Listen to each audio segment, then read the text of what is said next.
ಪರಾಶರಸೂನು ಸತ್ಯವತಿ ಹೃದಯ ನಂದನೋ ವ್ಯಾಸಃ ಯಸ್ಯ ಆಸ್ಯ ಕಮಲಗಲಿತಂ ವಾಂಗ್ಮಯಮೃತಂ ಜಗತ್ ಪಿಬತಿ.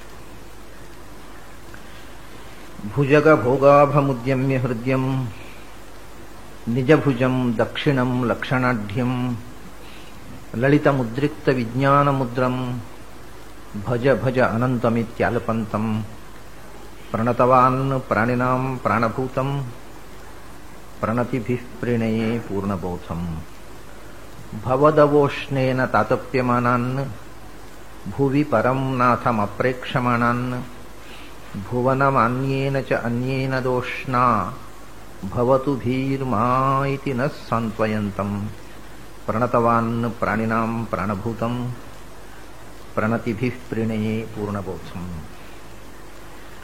ನನ್ನ ಅಧ್ಯಾತ್ಮ ಬಂಧುಗಳೇ, ಆಚಾರ್ಯರ 5 ಸ್ತೋತ್ರಗಳನ್ನು ಅಂದರೆ ನಖಸ್ತುತಿ ಮತ್ತು ರಾಮಸ್ತುತಿ, ರಾಮ ಭೀಮ ಸೋಮಕಾಮ ಸ್ತುತಿಯನ್ನು ಸೇರಿಸಿಕೊಂಡು ಅದೆಲ್ಲ ಒಟ್ಟಿಗೆ ಒಂದು ಅಂತ ಇಟ್ಟುಕೊಂಡು ನಾನು ಹೇಳ್ತಾ ಇದ್ದೇನೆ. ಇವಾಗ 5 ಸ್ತೋತ್ರಗಳನ್ನು ನಾವು ನೋಡಿದ್ದಾಯಿತು. ಇದು 6ನೆಯ ಸ್ತೋತ್ರ. ಆ ನಖಸ್ತುತಿಯನ್ನು ಬಿಟ್ಟರೆ ಸ್ತೋತ್ರ ಮಾಲಿಕೆಯಲ್ಲಿ 5ನೆಯ ಸ್ತೋತ್ರ. ಮತ್ತು ಈ ಸ್ತೋತ್ರದ ಒಂದು ವಿಶೇಷವನ್ನು ನಾನು ನಿನ್ನೆ ಹೇಳಿದ್ದೆ. ಇದು ಇಷ್ಟರ ತನಕದ ಪದ್ಯಗಳಲ್ಲಿ ಪ್ರತ್ಯೇಕವಾಗಿ ಪಲ್ಲವಿ ಅನುಪಲ್ಲವಿಯನ್ನ ಕೊಟ್ಟು ಪದ್ಯ ರಚನೆ ಮಾಡಿಲ್ಲ ಅವರು. ಇದರಲ್ಲಿ ಪಲ್ಲವಿ ಅನುಪಲ್ಲವಿಯನ್ನ ಸಹಿತವಾಗಿ ಹಾಡತಕ್ಕಂಥ ದಾಸ ಸಾಹಿತ್ಯಕ್ಕೆ ಮೊದಲ ಕೊಡುಗೆ ಇದು. ಸಂಸ್ಕೃತದಲ್ಲಿ ನಾನು ಮೊನ್ನೆ ಹೇಳಿದಂತೆ ಜಯದೇವ ಮತ್ತು ಆಚಾರ್ಯರು ಇಬ್ಬರೇ ಈ ರೀತಿಯ ವಾಗ್ಗೇಯಕಾರರು. ಆ ಹಾಡು ಪಲ್ಲವಿ ಅನುಪಲ್ಲವಿ ಧ್ರುವಪದದ ಜೊತೆಗೆ ಹಾಡುಗಳನ್ನು ಬರೆದವರು, ಸಂಗೀತಬದ್ಧವಾಗಿ ಸಾಹಿತ್ಯವನ್ನು ರಚನೆ ಮಾಡಿದವರು ಇಬ್ಬರೇ.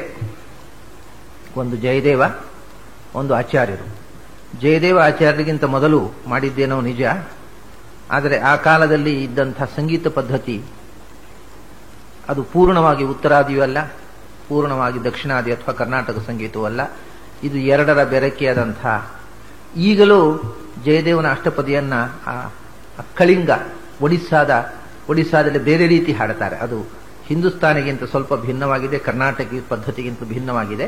ಜಯದೇವನ ಅಷ್ಟಪದಿಗಳನ್ನು ಹಾಡುವ ಅಲ್ಲಿಯ ಜನ ಹಾಡುವ ರೀತಿ ಬೇರೆ ಇದೆ. ಅದನ್ನು ಬಿಟ್ಟರೆ ಒಂದು ಸಂಗೀತ ಪರಂಪರೆಗೆ ನಾಂದಿ ಹಾಕಿದವರು ಆಚಾರ್ಯರು. ಕರ್ನಾಟಕ ಸಂಗೀತ ಅನ್ನೋದು ಪ್ರಾರಂಭವಾದದ್ದೇ ಆಚಾರ್ಯರ ಮಾರ್ಗದರ್ಶನದಲ್ಲಿ. ಮತ್ತೆ ಮುಂದೆ ಅದನ್ನು ಕರ್ನಾಟಕದ ಯತಿಗಳೇ ಬೆಳೆಸಿಕೊಂಡು ಬಂದದ್ದು. ಮೊನ್ನೆಯವರೆಗೆ ಕರ್ನಾಟಕದ ಸಂಗೀತದ ಅಧ್ವರಿಗಳು ಕನ್ನಡಿಗರೇ ಆಗಿದ್ರು. ಈಗ ಅದು ತಮಿಳರ ಕೈಗೆ, ತೆಲುಗರ ಕೈಗೆ, ಮಲಯಾಳಿಗಳ ಕೈಗೆ ಹೋಗಿದೆ. ಕನ್ನಡಿಗರು ಅದನ್ನು ಮರೆತು ಲಘು ಸಂಗೀತಕ್ಕೆ, ಸಿನಿಮಾ ಸಂಗೀತಕ್ಕೆ ಮರಳಾಗ್ತಾ ಇದ್ದಾರೆ. ಮೊನ್ನೆಯವರೆಗೆ ವೀಣೆ, ಶೇಷಣ್ಣ ಬರೇ ಕನ್ನಡಿಗರ ಕೈಯಲ್ಲಿ ಅಲ್ಲ, ಕರ್ನಾಟಕ ಸಂಗೀತ ಇನ್ನೂ ನೀವು ವಿಶೇಷವಾಗಿ ಯೋಚನೆ ಮಾಡಿದರೆ ಕರ್ನಾಟಕ ಸಂಗೀತವನ್ನು ಬೆಳೆಸಿದವರು ಮಾಧ್ವರು. ವೀಣೆ, ಶೇಷಣ್ಣ, ಮಾಧ್ವ. ಮೈಸೂರು ವಾಸ್ತವಾಚಾರ್ಯರು ಮೊನ್ನೆ ತನಕ ಕರ್ನಾಟಕ ಸಂಗೀತದಲ್ಲಿ ಬಹಳ ದೊಡ್ಡ ಹೆಸರಾಗಿದ್ದವರು ನಮ್ಮ ಕಾಲದಲ್ಲಿ, ಅವರು ಮಾಧ್ವ. ವೀಣೆಯಲ್ಲಿ ಪರಿಣತರಾದ ಶೇಷಣ್ಣ ಮಾಧ್ವ. ಬಿಡಾರಂ ಕೃಷ್ಣಪ್ಪನವರು, ಅವರು ಕರ್ನಾಟಕ ಸಂಗೀತದಲ್ಲಿ ಬಹಳ ದೊಡ್ಡ ಹೆಸರು. ಅವರು ಯಾರು ಅಂತ ಬಹಳ ಜನಕ್ಕೆ ಗೊತ್ತಿಲ್ಲ. ಅವರು ದಕ್ಷಿಣ ಕನ್ನಡ ಜಿಲ್ಲೆಯವರು. ಕೃಷ್ಣ ಪೈ ಅಂತ ಅವರ ಹೆಸರು. ಅವರು ಗೌಡ ಸಾರಸ್ವತ ಬ್ರಾಹ್ಮಣ.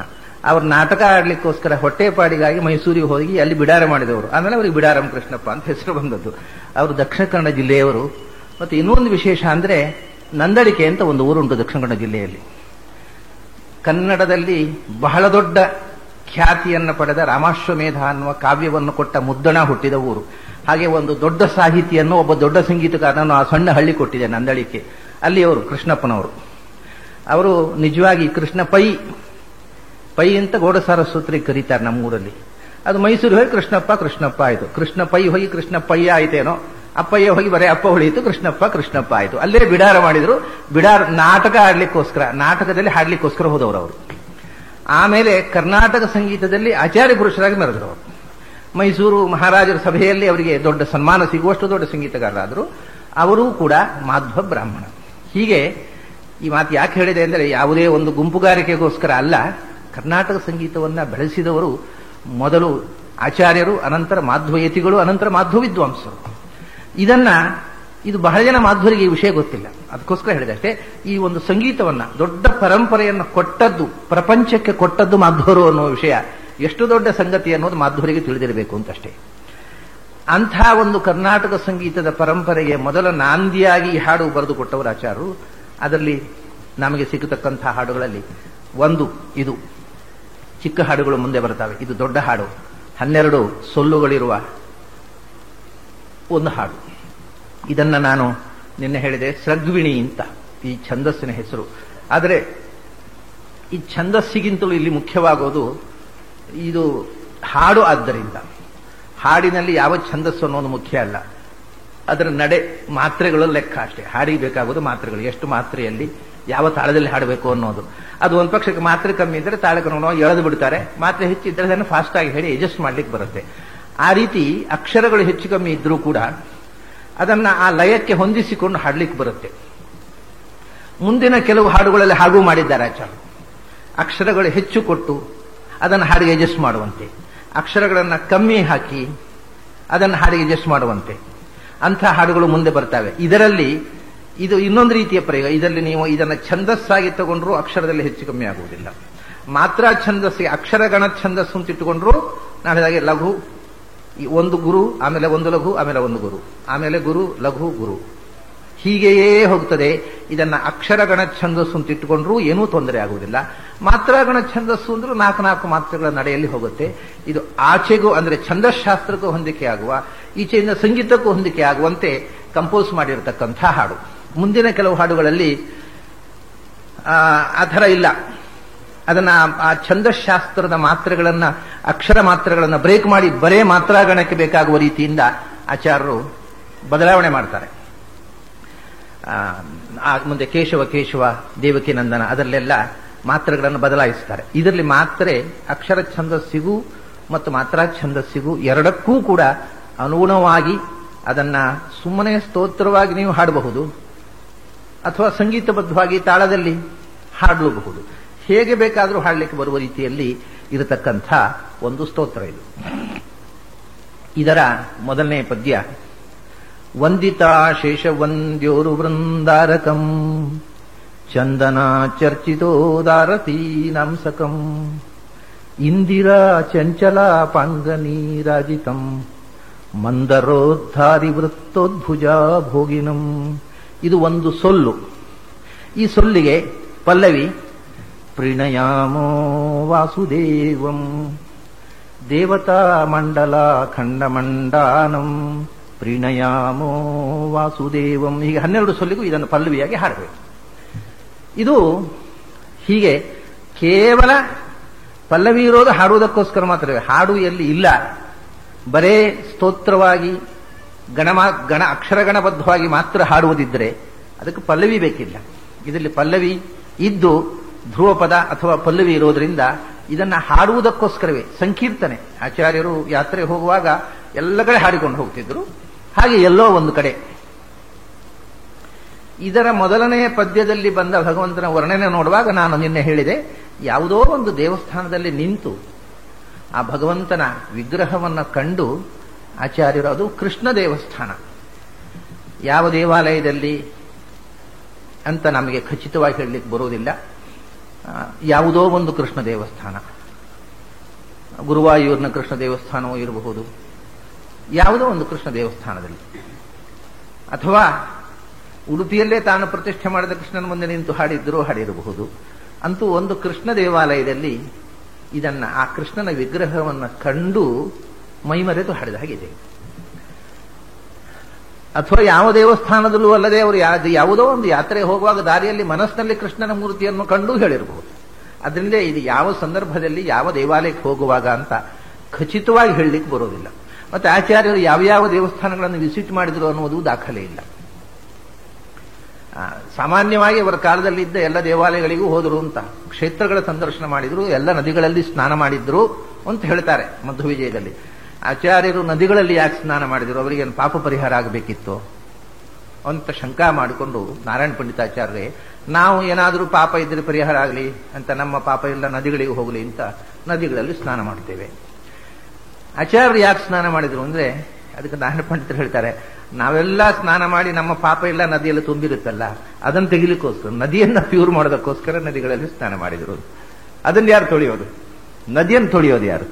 ನದಿಗಳಲ್ಲಿ ತುಂಬಿದ್ದ ಪಾಪವನ್ನು ತೊಳೆದು ಮತ್ತೆ ಅದಕ್ಕೆ ಎನರ್ಜಿ ತುಂಬಬೇಕಲ್ಲ, ಬ್ಯಾಟ್ರಿ ಚಾರ್ಜಿಂಗ್, ರೀಚಾರ್ಜಿಂಗ್. ನದಿಗಳಿಗೆ ಪಾವಕತ್ವ ಶಕ್ತಿಯನ್ನ ರೀಚಾರ್ಜಿಂಗ್ ಮತ್ತೆ ಕೊಡುವುದಕ್ಕೋಸ್ಕರ ತಾನು ಎಲ್ಲೋ ನದಿಗಳಲ್ಲಿ ಸ್ನಾನ ಮಾಡಿಕೊಂಡು ಹೋದರು.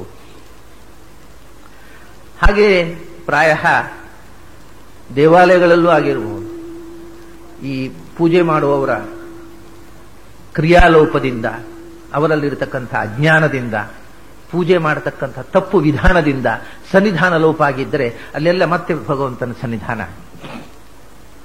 ಬರಲಿ ಅಂತ ಆಚಾರ್ಯರು ದೇವಾಲಯಗಳನ್ನೆಲ್ಲ ಸಂದರ್ಶನ ಮಾಡಿದ್ದಾರೆ. ಅವರು ಒಂದು ದೇವಾಲಯವನ್ನ ದಕ್ಷಿಣ ಕನ್ನಡ ಜಿಲ್ಲೆಯಲ್ಲಿ, ಅದನ್ನು ಮಧ್ವವಿಜಯದಲ್ಲಿ ಪಾರಂತಿ ಅಂತ ಹೇಳ್ತಾರೆ. ಪಾರಂತಿ ಅನ್ನುವ ಊರಿನಲ್ಲಿ ಇದ್ದ ದೇವಾಲಯಕ್ಕೆ ಆಚಾರ್ಯರು ವಿಸಿಟ್ ಕೊಟ್ಟರು ಅಂತ ಒಂದು ಉಲ್ಲೇಖ ಮಾಡ್ತಾರೆ ಅವರು. ಆ ದೇವಸ್ಥಾನ ಈಗ ಗುರುತಿಸಲಿಕ್ಕೆ ಬರುತ್ತೆ ನಮಗೆ, ಅದು ಆಚಾರ್ಯರು ಪುನಃ ಪ್ರತಿಷ್ಠೆ ಮಾಡಿದ ದೇವಸ್ಥಾನ ಅಂತ ಅನ್ನೋದ ಗುರುತು ಸಿಗುತ್ತೆ. ಆದರೆ ಈಗ ಅದಕ್ಕೆ ಪಾರಂತಿ ಅಂತ ಹೆಸರಿಲ್ಲ. ಅದು ಎಲ್ಲಿದೆ ಅಂತಂದ್ರೆ, ನಾವು ಉಪ್ಪಿನಂಗಡಿಯಿಂದ ಸ್ವಲ್ಪ ಮುಂದೆ ಹೋದರೆ ಒಂದು 7 ಕಿಲೋಮೀಟರ್ ಮುಂದೆ, ಅದೇ ಹೈವೇಯಲ್ಲಿ, ನ್ಯಾಷನಲ್ ಹೈವೇಯಲ್ಲಿ ಒಂದು 7 ಕಿಲೋಮೀಟರ್ ಮುಂದೆ ಹೋದರೆ ಅಲ್ಲಿ ನಾವು ಬಲಕ್ಕೆ ಒಂದು ಗದ್ದೆಯಲ್ಲಿ ಇಳಿಬೇಕು, ಮತ್ತು ರಸ್ತೆ ಗಿಸ್ತೆ ಏನೂ ಇಲ್ಲ, ಅಥವಾ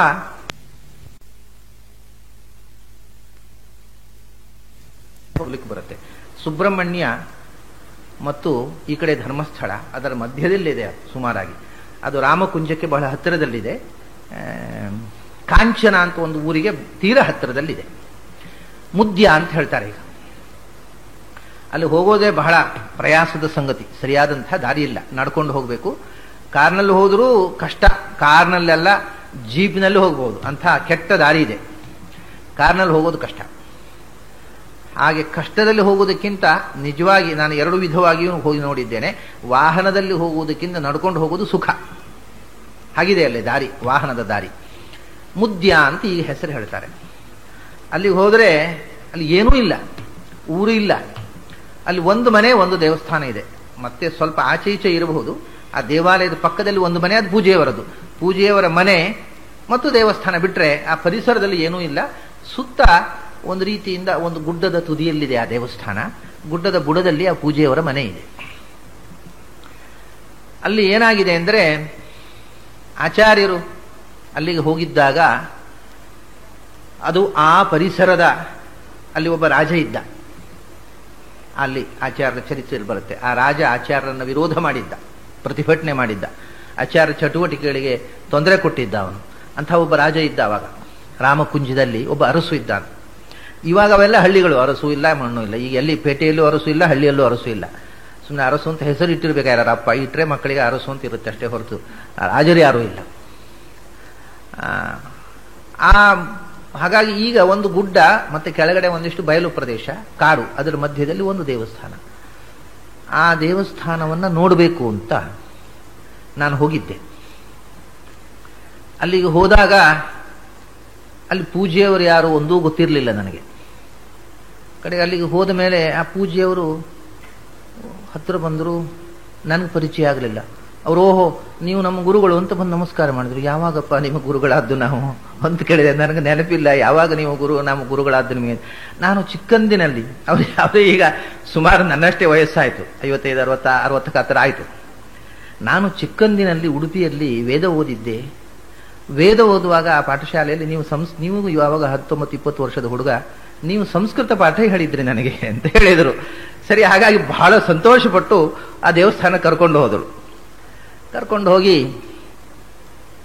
ನೋಡಿದರೆ ಅಲ್ಲಿ ಏನಾಗಿದೆ ಅಂದರೆ, ಆ ದೇವಸ್ಥಾನದ ಬಗ್ಗೆ ಆ ಊರಿನ ಹತ್ತಿರದಲ್ಲಿ ಮನೆಗಳಿಲ್ಲ. ಸುತ್ತಮುತ್ತ ಇರುವ ಮನೆಗಳವರೆಲ್ಲ ಅಲ್ಲಿ ಗೌಡ್ರು, ಅನೇಕ ಮಂದಿ ಗೌಡ್ರು, ಒಕ್ಕಲಿಗರು ಇದ್ದಾರೆ. ಆಮೇಲೆ ಕೆಲವು ಜೈನರು, ಎಲ್ಲ ದೂರದಲ್ಲಿ, ಹತ್ತಿರದಲ್ಲಿ, ದೇವಸ್ಥಾನದ ಹತ್ತಿರ ಮನೆಗಳೇ ಇಲ್ಲ. ಕೆಲವು ಒಂದೆರಡು ಜೈನರ ಮನೆ, ಕೆಲವು ಗೌಡ್ರು ಒಕ್ಕಲಿಗರ ಮನೆ. ಇವರೊಬ್ಬರೇ ಅಲ್ಲಿ ಅರ್ಚಕರಾದ ಬ್ರಾಹ್ಮಣರು. ಅವರೆಲ್ಲ ಆ ಊರಿನ ಸುತ್ತಮುತ್ತಲಿದ್ದವರೆಲ್ಲ ಒಂದು ದೃಷ್ಟಿಯಿಂದ ಈ ದೇವಸ್ಥಾನಕ್ಕೆ ಬಹಿಷ್ಕಾರ ಹಾಕಿದ್ದಾರೆ. ಬರುವುದಿಲ್ಲ ಯಾರು ಕೂಡ. ಪರಿಸ್ಥಿತಿ ಈಗ ದೇವಸ್ಥಾನಕ್ಕೆ ಬಹಿಷ್ಕಾರ ಹಾಕಿದ್ದಾರೆ, ಯಾರೂ ಬರುವುದಿಲ್ಲ. ಇವರು ಒಬ್ಬರು ಆನುವಂಶಿಕವಾಗಿ ಪೂಜೆ ಮಾಡಿಕೊಂಡು ಬಂದವರು ಪೂಜೆ ಮಾಡ್ತಾ ಇದ್ದಾರೆ. ಇದು ಏನು ಕಥೆ ಅಂತ ಆಚಾರ್ಯರು ಒಮ್ಮೆ ಅದನ್ನು ಪ್ರತಿಷ್ಠೆ ಮಾಡಿದ್ದು, ಆಚಾರ್ಯರು ಹೋಗುವಾಗಲೂ ಹೀಗೆ ಇತ್ತು ಅಂತ ಕಥೆ ಬರುತ್ತೆ ಮಧ್ವದಲ್ಲಿ. ಅದಕ್ಕೆ ಪೂಜೆ ಮಾಡುವವರಿಲ್ಲದೆ ಪೂಜೆ ನಿಂತು ಹೋಗಿ ಹಾಳು ಬಿದ್ದಿತ್ತಂತೆ ಆ ದೇವಸ್ಥಾನ ಆಚಾರ್ಯರು ಹೋದಾಗ. ಪಾರಂತೀ ಸುರ ಸದನಂ ಪಂಚಾತ್ಮ ಮುರರಿರುವ ಅಂಚಿತೋ ಯತತ್ರ ಅಂತ ಹೇಳ್ತಾರೆ. ಆ ದೇವಸ್ಥಾನಕ್ಕೆ ಹೋದಾಗ ಪೂಜೆ ನಡೀತಾ ಇರಲಿಲ್ಲ ಅಂತೆ. ಆಚಾರ್ಯರು ಸ್ವತಃ ನಿಂತು ಒಂದು ಬೆಳಗ್ಗಿನಿಂದ ಸಂಜೆಯ ತನಕ ಅಲ್ಲಿ ನಿಂತು ಅಲ್ಲಿ ಪೂಜೆಯ ವ್ಯವಸ್ಥೆ ಮಾಡಿ, ಪೂರ್ತಿಯಾಗಿ ಯಾವ ರೀತಿ ಪೂಜೆ ನಡೀಬೇಕು ಅದನ್ನೆಲ್ಲ ವ್ಯವಸ್ಥೆ ಮಾಡಿ ಆ ದೇವಸ್ಥಾನವನ್ನು ಮತ್ತೆ ಯಥಾ ಪ್ರಕಾರ ಸಾಂಗ ಪೂಜಾ ಪದ್ಧತಿ ನಡೆಯುವಂತೆ ವ್ಯವಸ್ಥೆ ಮಾಡಿ ಹೊರಟು ಬಂದರು ಅಂತ ಮಧ್ವೀಯದಲ್ಲಿದೆ. ಆಚಾರ್ಯರ ಕಾಲದಲ್ಲಿ ಒಮ್ಮೆ ನಿಂತು ಹೋಗಿತ್ತು, ಈಗ ಪುನಃ ನಿಂತು ಹೋಗುವ ಸ್ಥಿತಿ ಬಂದಿದೆ. ಆ ಸುತ್ತಮುತ್ತ ಇರತಕ್ಕಂಥ ಅದರ ಪರಿಸರದಲ್ಲಿರತಕ್ಕ ಮಂದಿಯೆಲ್ಲ ಇವರಿಗೆ ವಿರೋಧವಾಗಿದ್ದಾರೆ, ಅರ್ಚಕರಿಗೆ. ಹಾಗಾಗಿ ದೇವಸ್ಥಾನಕ್ಕೆ ಬರುವುದಿಲ್ಲ. ಅವರು ದೇವರ ಮೇಲೆ ದ್ವೇಷ ಅಲ್ಲ, ಅರ್ಚಕರಿಗೂ ಅವರಿಗೂ ಏನೋ ಒಂದು ತಕರಾರು ಆಗಿ ಅದನ್ನು ತೀರ್ಮಾನ ಮಾಡಲಿಕ್ಕೆ ಕೆಲವು ಸ್ವಾಮಿಗಳೆಲ್ಲ ಹೋದರು. ಯಾವ ಸ್ವಾಮಿಗಳು ಹೋದರೂ ಇನ್ನೂ ತೀರ್ಮಾನ ಆಗಿಲ್ಲ, ಹಾಗೇ ಕೂತಿದೆ. ಮತ್ತೆ ಪೂಜೆ ನಿಲ್ಲುವಂತಹ ಸ್ಥಿತಿ ಬಂದರೂ ಈಗ ಸುಮ್ಮನೆ ಒಂದು ಕಾಟಾಚಾರಕ್ಕೆ ಪೂಜೆ ನಡೀತಾ ಇದೆ, ಯಾವ ವೈಭವವೂ ಇಲ್ಲ. ಒಂದು ಕಾಡಿನ ಮಧ್ಯದಲ್ಲಿ ಒಂದು ದೇವಸ್ಥಾನ ಇದೆ, ಆ ದೇವಸ್ಥಾನ ನೋಡ್ಲಿಕ್ಕೋಸ್ಕರ ಹೋಗಬೇಕು ಹೊರತು ಇಲ್ಲದಿದ್ರೆ ಅದು ಎಲ್ಲಿ ಯಾವ ದಾರಿಯಲ್ಲೂ ಕಾಣಲಿಕ್ಕೆ ಸಿಗುವಂಥದ್ದಲ್ಲ. ನನಗೆ ಒಂದು ಕುತೂಹಲ, ಆಚಾರ್ಯರ ಕಾಲದಲ್ಲಿ ಪೂಜೆ ನಿಂತು ಹೋಗಿತ್ತು, ಅದನ್ನು ಆಚಾರ್ಯರು ಮತ್ತೆ ಪೂಜೆಯ ವ್ಯವಸ್ಥೆ ಮಾಡಿದರು. ಯಾಕೆ ಮಾಡಿದ್ದು ತಾನು ಅನ್ನೋದಕ್ಕೆ ಅವರು ಒಂದು ಕಾರಣ ಹೇಳಿದ್ದಾರೆ, ಆಚಾರ್ಯರೇ ಹೇಳಿದ್ದಿಲ್ಲ. ಅದರಲ್ಲಿ ಅಲ್ಲಿ ಇರೋದಂತಹದ್ದು 5 ಲಿಂಗಗಳು. 5 ಲಿಂಗಗಳು ಅಂತಂದ್ರೆ ಅದನ್ನ ಪ್ರಾಯ ಆಚಾರ್ಯರಿಗಿಂತ ಮೊದಲು ಪಂಚಲಿಂಗೇಶ್ವರ ಅಂತ 5 ಲಿಂಗ ಇದ್ದುಕೊಳ್ಳೆ ಪಂಚಲಿಂಗೇಶ್ವರ ಅಂತ ಹೇಳೋದು ರೂಢಿ. ನಮ್ಮ ಜನರಿಗೆ ಎಷ್ಟು ಅಜ್ಞಾನ ಅಂದರೆ ಲಿಂಗ ಯಾವ ಥರದ್ದು ಅನ್ನೋದನ್ನು ಪರೀಕ್ಷೆ ಮಾಡುವ ಅಭ್ಯಾಸ ಕೂಡ ಇಲ್ಲ. 5 ಲಿಂಗ ಇದ್ದುಕೊಳ್ಳೆ ಪಂಚಲಿಂಗೇಶ್ವರ ಅಂತ ಬೋರ್ಡ್ ಹಾಕಿಬಿಡೋದು. ಹಾಗೆ ಪಂಚಲಿಂಗೇಶ್ವರ ದೇವಸ್ಥಾನ ಅಂತ ಆಗಿರಬೇಕದು. ಧ್ಯೇಯ ಪಂಚಮುಖೋ ರುದ್ರ, ಶಿವನಿಗೆ ಪಂಚಮುಖ, ಅದರಿಂದ ಪಂಚಲಿಂಗ, ಅದರಿಂದ ಪಂಚಲಿಂಗೇಶ್ವರ ಅಂತ ಹಾಕಿಬಿಟ್ಟಿದ್ರು. ಆದರೆ ಲಿಂಗದಲ್ಲಿ 3 ಥರದ ಲಿಂಗಗಳಲ್ಲಿ ಪೂಜಾ ಪದ್ಧತಿ ಇದೆ. ಒಂದು ವಿಷ್ಣುಲಿಂಗ, ಒಂದು ಶಿವಲಿಂಗ, ಮತ್ತೊಂದು ದುರ್ಗಾಲಿಂಗ. ದುರ್ಗೆಯನ್ನೂ ಲಿಂಗದಲ್ಲಿ ಪೂಜೆ ಮಾಡ್ತಾರೆ, ವಿಷ್ಣುವನ್ನೂ ಲಿಂಗದಲ್ಲಿ ಪೂಜೆ ಮಾಡ್ತಿದ್ರು, ಶಿವನನ್ನು ಮಾಡ್ತಾರೆ. ಅದರಿಂದ ಲಿಂಗ ಇದ್ದ ಕೂಡಲೇ ಶಿವ ಅಂತ ಅನ್ನುವ ಒಂದು ಭ್ರಮೆ, ಅದು ಶಾಸ್ತ್ರದ ಪ್ರಕ್ರಿಯೆಯೇ ಗೊತ್ತಿಲ್ಲದ ದಡ್ಡರು ದೇವಸ್ಥಾನವನ್ನು ಪೂಜೆ ಮಾಡಲಿಕ್ಕೆ ಶುರು ಮಾಡಿದ ಮೇಲೆ ಪ್ರಾರಂಭ ಆದಂತಹದ್ದು. ಹಿಂದೆ ಈ ಲಿಂಗ ಅಂದರೆ ವಿಷ್ಣುಲಿಂಗವೋ ಶಿವಲಿಂಗವೋ ದುರ್ಗಾಲಿಂಗವೋ, ಪಂಚಾಯತನ ಪೂಜೆಯಲ್ಲಿ ಎಲ್ಲಕ್ಕೂ ಲಿಂಗ ಇಟ್ಟು ಪೂಜೆ ಮಾಡ್ತಿದ್ರು. ವಿಷ್ಣುಲಿಂಗ ಮತ್ತು ಶಿವಲಿಂಗ ಒಟ್ಟಿಗೆ ಇದ್ರೆ ನಿಮ್ಗೆ ಗೊತ್ತಾಗ್ತದೆ. ಯಾಕಂದ್ರೆ ಶಂಕರನಾರಾಯಣ ಅಂತ ಹೇಳ್ತಾರೆ, ಹರಿಹರ ಅಂತ 2 ಲಿಂಗ ಇರುತ್ತೆ ಅಲ್ಲಿ. 2 ಲಿಂಗ ಇರುತ್ತೆ ಅಲ್ಲಿ. ಒಂದು ಲಿಂಗ ಸ್ವಲ್ಪ ದೊಡ್ಡದಿರುತ್ತೆ, ಮತ್ತೊಂದು ಲಿಂಗ ಸ್ವಲ್ಪ ಚಿಕ್ಕದಿರುತ್ತೆ. ಆ ದೊಡ್ಡ ಲಿಂಗ ವಿಷ್ಣುಲಿಂಗ, ಚಿಕ್ಕ ಲಿಂಗ ಶಿವಲಿಂಗ. ಅದರ ಗಾತ್ರದಲ್ಲಿ ವ್ಯತ್ಯಾಸ ಇದೆ. ಅದನ್ನ ಗಾತ್ರ ನೋಡಿ ಇದು ಶಿವಲಿಂಗವೋ ವಿಷ್ಣುಲಿಂಗವೋ ಅಂತ ಹೇಳಲಿಕ್ಕೆ ಬರುತ್ತೆ. ಆಚಾರ್ಯರು ಏನು ಹೇಳಿದ್ರಂತೆ ಗೊತ್ತೋ, ಅಲ್ಲಿ ಹೋಗಿ ಮುದ್ಯದಲ್ಲಿ, ಅಂದ್ರೆ ಪಾರಂತಿ ಅಂತ ಆಗದ ಹೆಸರು, ಈಗ ಮುದ್ಯ. ಅಲ್ಲಿ ಏನು ಹೇಳಿದ್ರು ಅಂದ್ರೆ ಪಂಚಾತ್ಮ ಮುರರಿರ್ಪುರ್ ಅಂಚಿತೋ ಯದತ್ರ.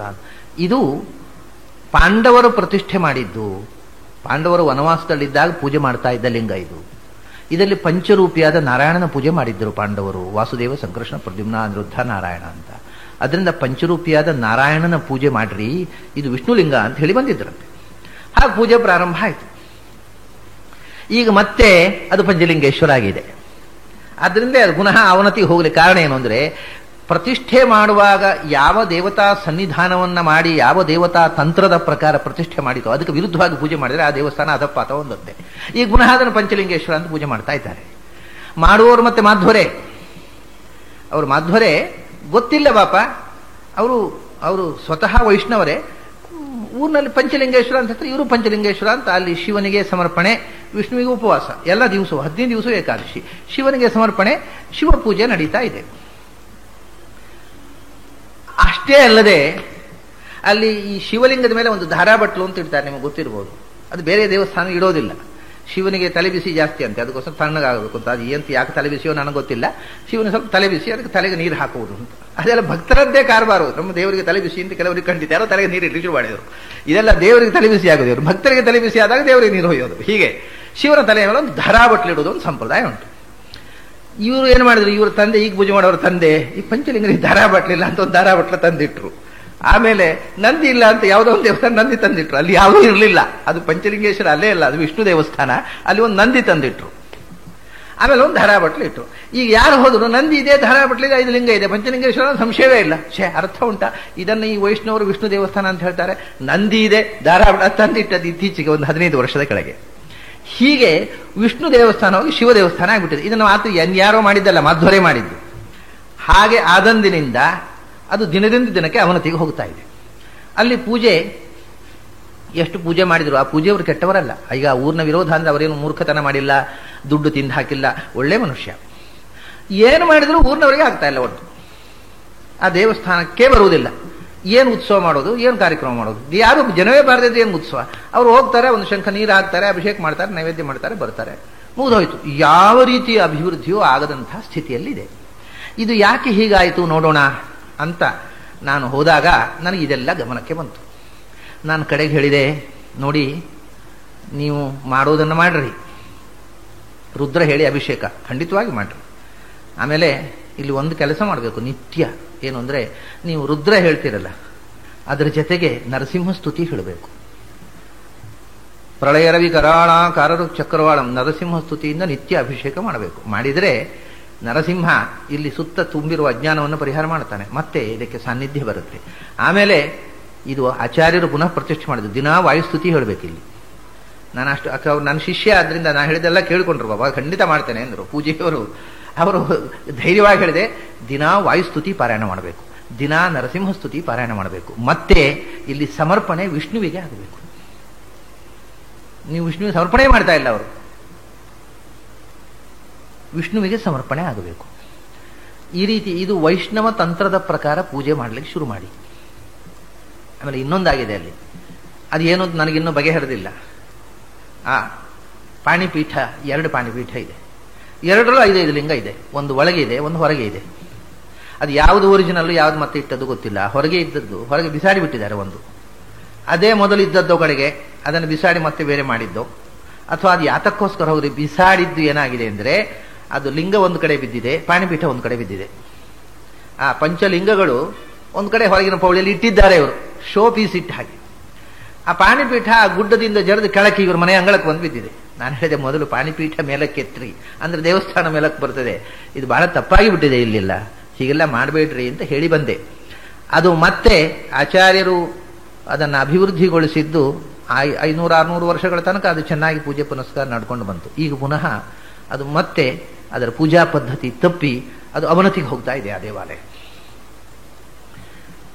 ಯಾಕೆ ಈ ಮಾತು ಹೇಳಿದೆ ಅಂದ್ರೆ, ಆಚಾರ್ಯರು ಎಲ್ಲೆಲ್ಲಿ ದೇವಸ್ಥಾನದಲ್ಲಿ ಸನ್ನಿಧಾನ ಕಮ್ಮಿಯಾಗಿತ್ತು ಅಲ್ಲಿ ಹೋಗಿ ತಾನು ನಿಂತು ಅಲ್ಲಿ ಪೂಜಾ ವಿಧಿಯನ್ನ ಏರ್ಪಡಿಸಿ ಅಲ್ಲಿ ಪೂಜೆ ವ್ಯವಸ್ಥೆ ಮಾಡಿ, ದಿನಾರ್ಧಂ ಅಂತ ಹೇಳ್ತಾರೆ. ದಿನಾರ್ಧಾತ್, ಅರ್ಧ ದಿವಸ ಅಂದ್ರೆ ಒಂದು ದಿನ ಅಂದ್ರೆ 24 ಗಂಟೆ, ಬೆಳಗಿಂದ ಸಂಜೆ ತನಕ ತಾನು ನಿಂತು ಪೂರ್ತಿ ಆ ದಿವಸದಲ್ಲಿ ಏನೇನು ನಡೀಬೇಕೋ ವಿಧಿವಿಧಾನಗಳನ್ನು ಪುನಃಸ್ಥಾಪನೆ ಮಾಡಿ ಪೂಜಾ ವಿಧಿಗಳನ್ನು ಅಲ್ಲಿ ವ್ಯವಸ್ಥೆ ಮಾಡಿ ಅಷ್ಟು ಪೂಜೆ ಮಾಡುವಂತ ಹೇಳಿ ಹೊರಟು ಬಂದರು ಅಂತ. ಇದು ಹಾಗೆ ಯಾವುದೋ ಒಂದು ದೇವಸ್ಥಾನಕ್ಕೆ ಆಚಾರ್ಯರು ಹೋದಾಗ ಅಥವಾ ಒಂದು ದೇವಸ್ಥಾನದ ಎದುರು ನಿಂತಾಗ ಆಚಾರ್ಯರು ರಚಿಸಿರತಕ್ಕಂಥ ಒಂದು ಪದ್ಯ ಇದು. ವಂದಿತಾ ಶೇಷ ವಂದ್ಯೋರು ವೃಂದಾರಕಂ, 2ನೇ ಅಕ್ಷರ ಪ್ರಾಸ ಇದು. ಮತ್ತೆ ಹಾಡಿನಲ್ಲಿ ದಾಸ ಸಾಹಿತ್ಯಕ್ಕೆ ಸ್ಫೂರ್ತಿ ನೀಡಿದ ಒಂದು ಪಲ್ಲವಿ, ಒಂದು ದ್ವಿತೀಯಾಕ್ಷರ ಪ್ರಾಸ. ಇಷ್ಟರವರೆಗೆ ದ್ವಿತೀಯಾಕ್ಷರ ಪ್ರಾಸ ಒಂದು ರಾಮೋಖಿಲಾನಂದ ತನುಸ್ಸ ಏವ ಅನ್ನುವ ಪದ್ಯದಲ್ಲಿ ಬಿಟ್ಟರೆ ಮತ್ತೆ ಎಲ್ಲಿಯೂ ದ್ವಿತೀಯಾಕ್ಷರ ಪ್ರಾಸದ ಪದ್ಯಗಳು ಬರಲಿಲ್ಲ. ಇದು ದ್ವಿತೀಯಾಕ್ಷರ ಪ್ರಾಸ ಇರತಕ್ಕಂಥದ್ದು. ವಂದಿತಾ ಶೇಷ ವಂದ್ಯೋರು ವೃಂದಾರಕಂ, ಚಂದನ 2ನೇ ಅಕ್ಷರ ದಕಾರವೇ ಬರುತ್ತೆ. ಚಂದನ ಚರ್ಚಿತೋದಾರಪಿ ನಾಂಸಕಂ, ಇಂದಿರಾ ಚಂಚಲ ಪಾಂಗನಿ ರಾಜಿತಂ, ಮಂದರೋದ್ಧಾರಿ ವೃತ್ತೋದ್ಭುಜಾ ಭೋಗಿನಂ. ಹೀಗೆ 2ನೇ ಅಕ್ಷರ ದಕಾರವೇ ಬಂದರೆ ದಕಾರವೇ. ಯಾವ ಅಕ್ಷರ ಬಂತು ಅದು. ಇದು ಮತ್ತೆ ದಾಸ ಸಾಹಿತ್ಯದ ಸಂಪ್ರದಾಯ, ಸಂಸ್ಕೃತ ಸಾಹಿತ್ಯದ ಸಂಪ್ರದಾಯ ಅಲ್ಲ. ಇದಕ್ಕೆ ವೇದವ್ಯಾಸರೇ ಗೋಪಿ ಗೀತಾ ಮುಂತಾದ ಹಾಡುಗಳಲ್ಲಿ ಈ ಮಾರ್ಗದರ್ಶನ ಮಾಡಿಕೊಟ್ಟಿದ್ರು ಅನ್ನೋದನ್ನು ನಾನು ನಿನ್ನೆ ಹೇಳಿದ್ದೆ. ಈಗ ಇಷ್ಟು ವಿಷಯ ತಿಳ್ಕೊಂಡ ಮೇಲೆ ಈ ಪದ್ಯದ ಅರ್ಥಕ್ಕೆ ಬರೋಣ. ವಂದಿತಾಶೇಷ ವಂದ್ಯ ಉರು ವೃಂದಾರಕಂ. ಅಶೇಷ ವಂದ್ಯರಾದಂಥ ಉರು ವೃಂದಾರಕರು, ಎಲ್ಲರಿಗೂ ನಮಸ್ಕಾರ ಅರ್ಹರಾಗಿರತಕ್ಕಂಥ ಉರು, ಉತ್ತಮರಾದ ವೃಂದಾರಕರು ಅಂದ್ರೆ ದೇವತೆಗಳು. ದೇವತೆಗಳು ಎಲ್ಲರಿಗೂ ವಂದ್ಯರು, ಮನುಷ್ಯ ಮಾತ್ರಕ್ಕೆ ವಂದ್ಯರು. ದೊಡ್ಡ ದೇವತೆಗಳು ಕಿರಿಯ ದೇವತೆಗಳಿಗೂ ವಂದ್ಯರು. ಅಶೇಷ ಜೀವ ಸಮುದಾಯದಿಂದ ವಂದ್ಯರಾಗಿರತಕ್ಕಂಥ ಉರು ವೃಂದಾರಕರು ಅಂದ್ರೆ ಬ್ರಹ್ಮಾದಿ ದೇವತೆಗಳು. ಅವರಿಂದಲೂ ವಂದಿತನಾದವ ಅಂತ ಹೇಳ್ತಾರೆ. ವಂದಿತ ಅಶೇಷ ವಂದ್ಯ ಉರು ವೃಂದಾರಕ. ಜಗತ್ತಿಗೆಲ್ಲ ವಂದ್ಯರಾಗಿರತಕ್ಕ, ಜಗತ್ತಿಗೆಲ್ಲ ಶ್ರೇಷ್ಠರಾಗಿರತಕ್ಕಂಥ, ದೇವತಾ ಸಮುದಾಯಕ್ಕೂ ವಂದ್ಯರಾಗಿರತಕ್ಕ ಬ್ರಹ್ಮಾದಿ ದೇವತೆಗಳಿಂದಲೂ ವಂದ್ಯನಾದವ ಅಂತ ಮೊದಲನೇ ವಿಶೇಷಣ. ವಂದಿತಾಶೇಷ ವಂದ್ಯೋರು ವೃಂದಾರಕಂ. ಇದು ಭಗವಂತನ ಒಂದು ಗುಣದ ಅನುಸಂಧಾನ. ಆಮೇಲೆ ಭಗವಂತನ ರೂಪದ ಅನುಸಂಧಾನಕ್ಕೆ ಬರ್ತದೆ. ಗುಣ ರೂಪ. ಚಂದನ ಚರ್ಚಿತೋದಾರಪೀನಾಂಸಕಂ. ಇದನ್ನೇ ನಾನು ಹೇಳಿದ್ದು, ಒಂದು ವಿಗ್ರಹವನ್ನ ಕಂಡು ಆಚಾರ್ಯರು ಬರೆದಿದ್ರು, ಇದನ್ನು ಹೀಗೆ ಹಾಡಿರಬಹುದು ಅಂತ. ಚಂದನ, ಚಂದನ ಅಂದ್ರೆ ಗಂಧ. ಚಂದನಾಚರ್ಚಿತ ಉದಾರ ಪೀನಾಂಸಕಂ. ಅಂಶ ಅಂದ್ರೆ ಹೆಗಲು, ಹೆಗಲು ಮತ್ತು ಎದೆಯ ಭಾಗ, ಈ ಭಾಗವನ್ನು ಅಂಶ ಅಂತ. ಇಷ್ಟು ಆ ಎದೆ ಮತ್ತು ಹೆಗಲಿಗೆ ಚಂದನವನ್ನು ಬೆಳೆದಿದ್ದಾರೆ ಅಂತ. ಇದು ಅಲಂಕಾರ ಮಾಡಿದ ಆ ವಿಗ್ರಹದಲ್ಲಿ ಚಂದನವನ್ನು ಬೆಳೆದ ಒಂದು ವಿಗ್ರಹವನ್ನು ಕಂಡು ಆಚಾರ್ಯ ಹೇಳಿರ್ಬೋದು. ಭಗವಂತ ಗಂಧ ಚಂದನಗಳಿಂದ ಅಲಂಕೃತ ಅಂತ ತನ್ನ ಮನಸ್ಸಿನ ಮೂರ್ತಿಯನ್ನು ಹೇಳಿರ್ಬೋದು. ಚಂದನಾಚರ್ಚಿತ.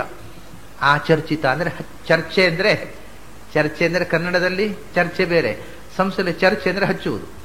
ಚಂದನಾಚರ್ಚಿತ ಅಂದ್ರೆ ಚಂದನ ಬಳಿದ. ಉದಾರ ಪೀನ ಅಂಸಕಂ. ಉದಾರ ಅಂದ್ರೆ ಶ್ರೇಷ್ಠವಾದದ್ದು. ಅಂಥ ಆ ಉಬ್ಬಿದ ಪೀನ, ಯಾವಾಗಲೂ ಹೆಗಲು ಉಬ್ಬಿಕೊಂಡಿರಬೇಕು ಅಂತ.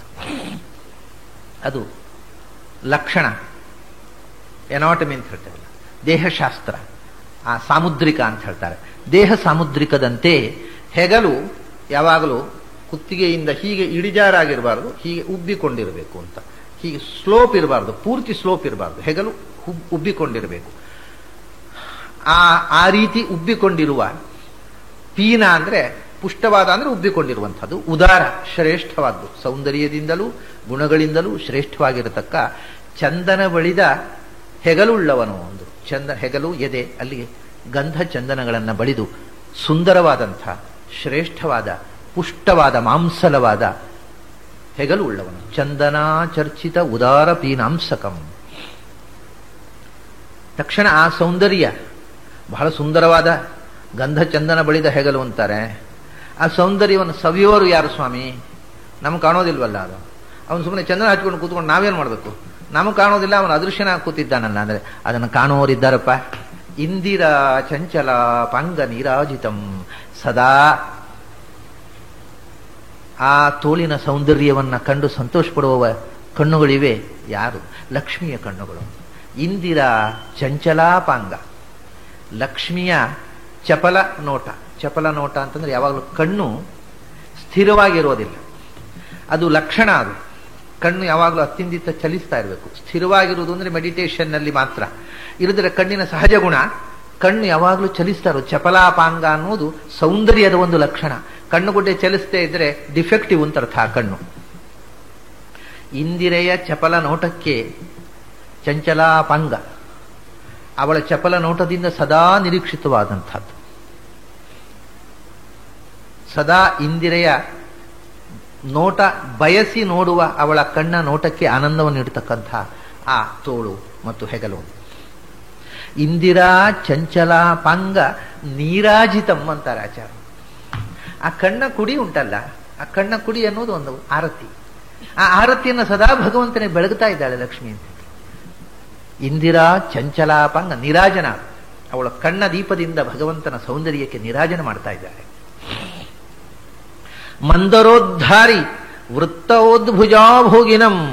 ಆಮೇಲೆ ಆ ತೋಳು ಹೆಗಲಿನ ನೆನಪಾದಾಗ ತಕ್ಷಣ ಅವರಿಗೆ ನೆನಪಾಗತ್ತೆ, ಈ ಹೆಗಲು ಏನು ಮಾಡಿತ್ತು. ಈ ಹೆಗಲು ಹಿಂದೆ ಕೂರ್ಮಾವತಾರದಲ್ಲಿ ಕೂರ್ಮರೂಪ ತಾಳಿ ಮಂದರ ಪರ್ವತವನ್ನು ಎತ್ತಿತ್ತಲ್ಲ. ಆಮೇಲೆ ಮಂದರ ಅಂತ ಅನ್ನೋದನ್ನು ಗೋವರ್ಧನಕ್ಕೂ ಮಂದರ ಅಂತಾರೆ ಅವರು. ಅದರಿಂದ ಕೃಷ್ಣಾವತಾರದಲ್ಲಿ ಮಂದರ ಪರ್ವತ ಅಂದ್ರೆ ಗೋವರ್ಧನ ಪರ್ವತವನ್ನ ಮಂದರಧಾರ ಗೋವಿಂದ ವಂದೇ ಅಂತ ಮುಂದೆ ಕೃಷ್ಣನಿಗೆ ವರ್ಣನೆ ಮಾಡುವಾಗ ಮಂದರಧಾರಿ ಅಂತ ಹೇಳ್ತಾರೆ. ಅಲ್ಲಿ ಮಂದರ ಅಂದ್ರೆ ಗೋವರ್ಧನ ಅಂತ ಅರ್ಥ. ಹೀಗೆ ಗೋವರ್ಧನ ಪರ್ವತವನ್ನ ಮಂದರ ಪರ್ವತವನ್ನ ಎತ್ತಿದ ತೋಳಲ್ಲವೇ ಇದು, ಅಂಥ ತೋಳಿನ ಹೆಗಲಲ್ಲವೇ ಇದು ಅಂತಾರೆ. ಮಂದರೋದ್ಧಾರಿ ಆ ಮಂದರ ಪರ್ವತವನ್ನು ಎತ್ತಿದ ವೃತ್ತ ಉದ್ಭುಜ, ವೃತ್ತ ಉರುಟಾದ, ಉನ್ನತವಾದ ಅಂದ್ರೆ ಮಾಂಸಲವಾದ ತೋಳು, ತೋಳಿನ ಮೇಲೆ ಹರವಿಕೊಂಡಿರತಕ್ಕ ಆಭೋಗ ಅಂದರೆ ಹರವು, ವೈಶಾಲ್ಯ, ಎಕ್ಸ್ಪ್ಯಾನ್ಷನ್. ಅಂಥ ತೋಳಿನ ಮೇಲೆ ಹರವಿಕೊಂಡಿರತಕ್ಕ ವಿಶಾಲವಾದಂಥ ಭುಜ ಭಗವಂತನ ಹೆಗಲು. ಅಂಥ ಹೆಗಲಿನಿಂದ ಶೋಭಿತನಾದ ಭಗವಂತ, ಲಕ್ಷ್ಮಿಯ ಕಣ್ಣ ಕುಡಿಯ ಮಂಗಳಾರತಿಯಿಂದ ಪೂಜೆಗೊಂಡ ಕೃಷ್ಣ.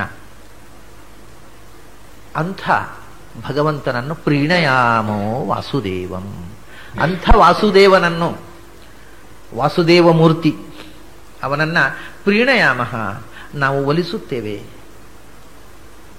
ಅವನು ಪ್ರೀತನಾಗಲಿ ಅಂತ ಹಾಡ್ತೇವೆ. ಅವನ ಪ್ರೀತಿಗಾಗಿ ಏನನ್ನಾದರೂ ಮಾಡ್ಲಿಕ್ಕೆ ಸಿದ್ಧ ಇದ್ದೇವೆ ನಾವು. ಭಗವಂತನ ಪ್ರೀತಿಯೇ ನಮ್ಮ ಬದುಕಿನ ಗುರಿ ಅಂತಾರೆ. ಪ್ರೀಣಯಾಮ ವಾಸುದೇವಂ. ವಾಸುದೇವ ಅನ್ನುವ ಶಬ್ದಕ್ಕೆ ಹಿಂದೆಯೂ ಬಂದಿದ್ದೆ, ಆವಾಗ ನಾನು ಅನೇಕ ಅರ್ಥಗಳನ್ನು ಹೇಳಿದ್ದೇನೆ. ವಸುದೇವನ ಮಗನಾಗಿ ಅವತರಿಸಿದ ಕೃಷ್ಣ ಅನ್ನುವುದು ವಿಶಿಷ್ಟವಾದ ಅರ್ಥ. ಶುದ್ಧವಾದ ಸಾತ್ವಿಕವಾದ ಮನಸ್ಸಿನಲ್ಲಿ ಗೋಚರನಾಗತಕ್ಕಂಥ ವಸುದೇವ ಅಂದರೆ ಶುದ್ಧವಾದ ಮನಸ್ಸು, ಶುದ್ಧವಾದ ಅಂತರಂಗಕ್ಕೆ ಮಾತ್ರ ಗೋಚರನಾಗುವವನು. ಆದ್ದರಿಂದ ವಾಸುದೇವ ಎಲ್ಲ ಕಡೆ ವಾಸ ಮಾಡುವವನು, ಆದ್ದರಿಂದ ಸರ್ವಗತನಾದ್ದರಿಂದ ವಾಸುದೇವ. ಮೊದಲು ನಮಗೆ ಸಂಸಾರಾವಸ್ಥೆಯಲ್ಲಿ ಕಾಣದಂತೆ ತನ್ನನ್ನು ವಾಸಯತಿ ಮುಚ್ಚಿಕೊಂಡವನು, ಆಮೇಲೆ ಪ್ರಕಾಶ ಸ್ವರೂಪನಾಗಿ ಮತ್ತೆ ಬೆಳಗಿದವನು ಮೋಕ್ಷದಲ್ಲಿ. ಅಂಥ ವಾಸುದೇವನನ್ನ ಮೋಕ್ಷಪ್ರದನಾದಂಥ ರೂಪ ಅದು. ಸೃಷ್ಟಿಗೆ ಪ್ರದ್ಯುಮ್ನ, ಸ್ಥಿತಿಗೆ ಅನಿರುದ್ಧ, ಸಂಹಾರಕ್ಕೆ ಸಂಕರ್ಷಣ, ಮೋಕ್ಷಕ್ಕೆ ವಾಸುದೇವ. ಹೀಗೆ ಮೋಕ್ಷಪ್ರದವಾದ ರೂಪ ಅದು. ಅಂಥ ಮೋಕ್ಷಪ್ರದನಾದಂಥ ವಾಸುದೇವನನ್ನ ನಾವು ಒಲಿಸುತ್ತೇವೆ. ಎಂಥ ವಾಸುದೇವ! ದೇವತಾ ಮಂಡಲ ಖಂಡಮಂಡಾನಂ. ಎಲ್ಲ ದೇವತೆಗಳು ಸೇರಿದರೂ ಭಗವಂತ ಅಲ್ಲಿ ಬರದೇ ಇದ್ರೆ ಅಲಂಕಾರವೇ ಇಲ್ಲ ಅಂತ, ಶೋಭೆಯೇ ಇಲ್ಲ. ಸಮಸ್ತ ದೇವತೆಗಳನ್ನು ಇಟ್ಟು ಪೂಜೆ ಮಾಡಿಬಿಡು, ಸರ್ವದೇವತಾ ಪೂಜೆ. ಅಲ್ಲಿ ಭಗವಂತನ ಮೂರ್ತಿ ಇಲ್ಲದೇ ಇದ್ರೆ ಯಾವ ದೇವತೆಗಳು ಬಂದು ಸೇರಿದರೂ ಅಲ್ಲಿ ಆ ಸಭೆಗೆ ಶೋಭೆ ಇಲ್ಲ. ಇವಾಗ ಕೃಷ್ಣ ಸಂಧಾನಕ್ಕೆ ಬಂದಿದ್ದ ಧೃತರಾಷ್ಟ್ರನ ಸಭೆಗೆ. ಆಗ ಎಲ್ಲ ದೇವತೆಗಳು,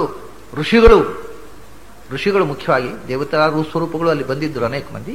ಇಲ್ಲಿ ಋಷಿಗಳು ಪ್ರತ್ಯಕ್ಷವಾಗಿ ಅಲ್ಲಿ ಬಂದಿದ್ರು ಅನೇಕ ಮಂದಿ. ಆ ಪ್ರಮುಖ ರಾಜರು, ಆ ಕಾಲದ ಎಲ್ಲ ವಿಶಿಷ್ಟ ವ್ಯಕ್ತಿಗಳೂ ಬಂದು ಸೇರಿದ್ರು.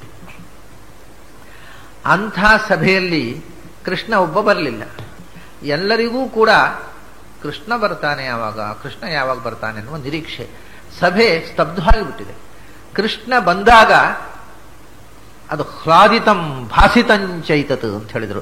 ಇಡೀ ಸಭೆಗೆ, ಕತ್ತಲು ಕವಿದ ಸಭೆಗೆ ಅಂದರೆ ಬೆಳಕು ಬಂದ ಹಾಗಾಯಿತು ಅಂತ.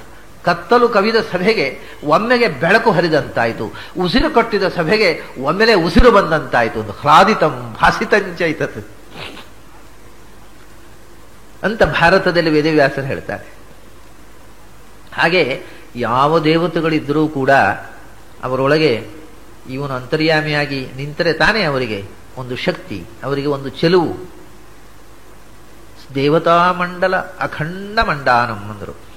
ಎಲ್ಲ ದೇವತೆಗಳ ಸಮುದಾಯಕ್ಕೆ ಇವನು ಅಖಂಡವಾದ ಒಂದು ಅಲಂಕಾರ, ಭೂಷಣ. ಇವನು ಇದ್ರೆ ಅವರು ಅಸ್ತಿತ್ವಕ್ಕೆ ಅರ್ಥ ಇದೆ. ಇವನ ಸನ್ನಿಧಾನ ಇಲ್ಲ ಅಂತಂದ್ರೆ ಯಾವ ದೇವತೆಗಳಿಗೂ ಯಾವ ಅರ್ಥವೂ ಇಲ್ಲ. ಎಲ್ಲ ದೇವತೆಗಳಿಗೂ ಭೂಷಣಪ್ರಾಯನಾದ, ಸರ್ವದೇವತೆಗಳಿಗೂ ಅಲಂಕಾರನಾಗಿರತಕ್ಕಂಥ ಭಗವಂತ ಅಖಂಡ ಮಂಡಾನಂ ಅಂತಾರೆ. ಮಂಡನಂ ಅಲ್ಲ, ಮಂಡಾನಂ ಅಂತ ಸ್ಪಷ್ಟವಾಗಿ ಹೃಷಿಕೇಶ ತೀರ್ಥರು ಬರೆದಿದ್ದಾರೆ. ದೀರ್ಘ ಹಾಕಿದ್ದಾರೆ, ಡಾ ಬರೆದು ದೀರ್ಘ ಕೊಟ್ಟಿದ್ದಾರೆ. ಈ ಮಂಡಾನಂ ಅನ್ನೋದು ಹಾಡುವುದಕ್ಕೋಸ್ಕರ ಅನ್ನೋದೊಂದು ಆಯ್ತಲ್ಲ. ದೇವತಾ ಮಂಡಲ ಖಂಡ ಮಂಡಾನಂ ಅಂತ ಹಾಡುವುದೊಂದು ಆಯ್ತು. ಮಂಡನಂ ಅನ್ನೋದನ್ನು ಮಂಡಾನಂ ಅಂತ ಹೇಳುವುದಿಲ್ಲ, ಒಂದು ವಿಶೇಷ ಉದ್ದೇಶವೂ ಇದೆ. ಅದನ್ನು ದೀರ್ಘ ಹಾಕಲೇಬೇಕಾಗಿಲ್ಲ. ಹಾಡುವವರು ಹೇಳ್ಕೋತಾರೆ, ನೀವು ಹೊರಸು ಬರೆದ್ರು ಹೇಳ್ಕೋತಾರೆ ಅವರು. ಅದರಲ್ಲಿ ದೀರ್ಘಾಕ್ಷರವನ್ನು ಹಾಕುವುದರಲ್ಲಿ ಒಂದು ವಿಶೇಷ ಉದ್ದೇಶ ಇದೆ. ಏನು ಅಂದರೆ, ಇದು ಸಂಸ್ಕೃತದಲ್ಲಿ ಹೀಗೊಂದು ನಿಯಮ ಇದೆ. ಯಾವುದೇ ಹ್ರಸ್ವಾಕ್ಷರವನ್ನ ದೀರ್ಘವಾಗಿ ಉಚ್ಚಾರ ಮಾಡಿದರೆ ಅದು ಆಧಿಕ್ಯವನ್ನು ಹೇಳುತ್ತದೆ ಅಂತ. ಅಂದರೆ ಮಂಡನಂ ಅಂತ ಹೇಳುವುದನ್ನು ಮಂಡಾನಂ ಅಂದರೆ ಅಧಿಕ ಮಂಡನ ಅಂತ ಆಯ್ತು, ಶ್ರೇಷ್ಠ ಮಂಡನ ಅಂತ.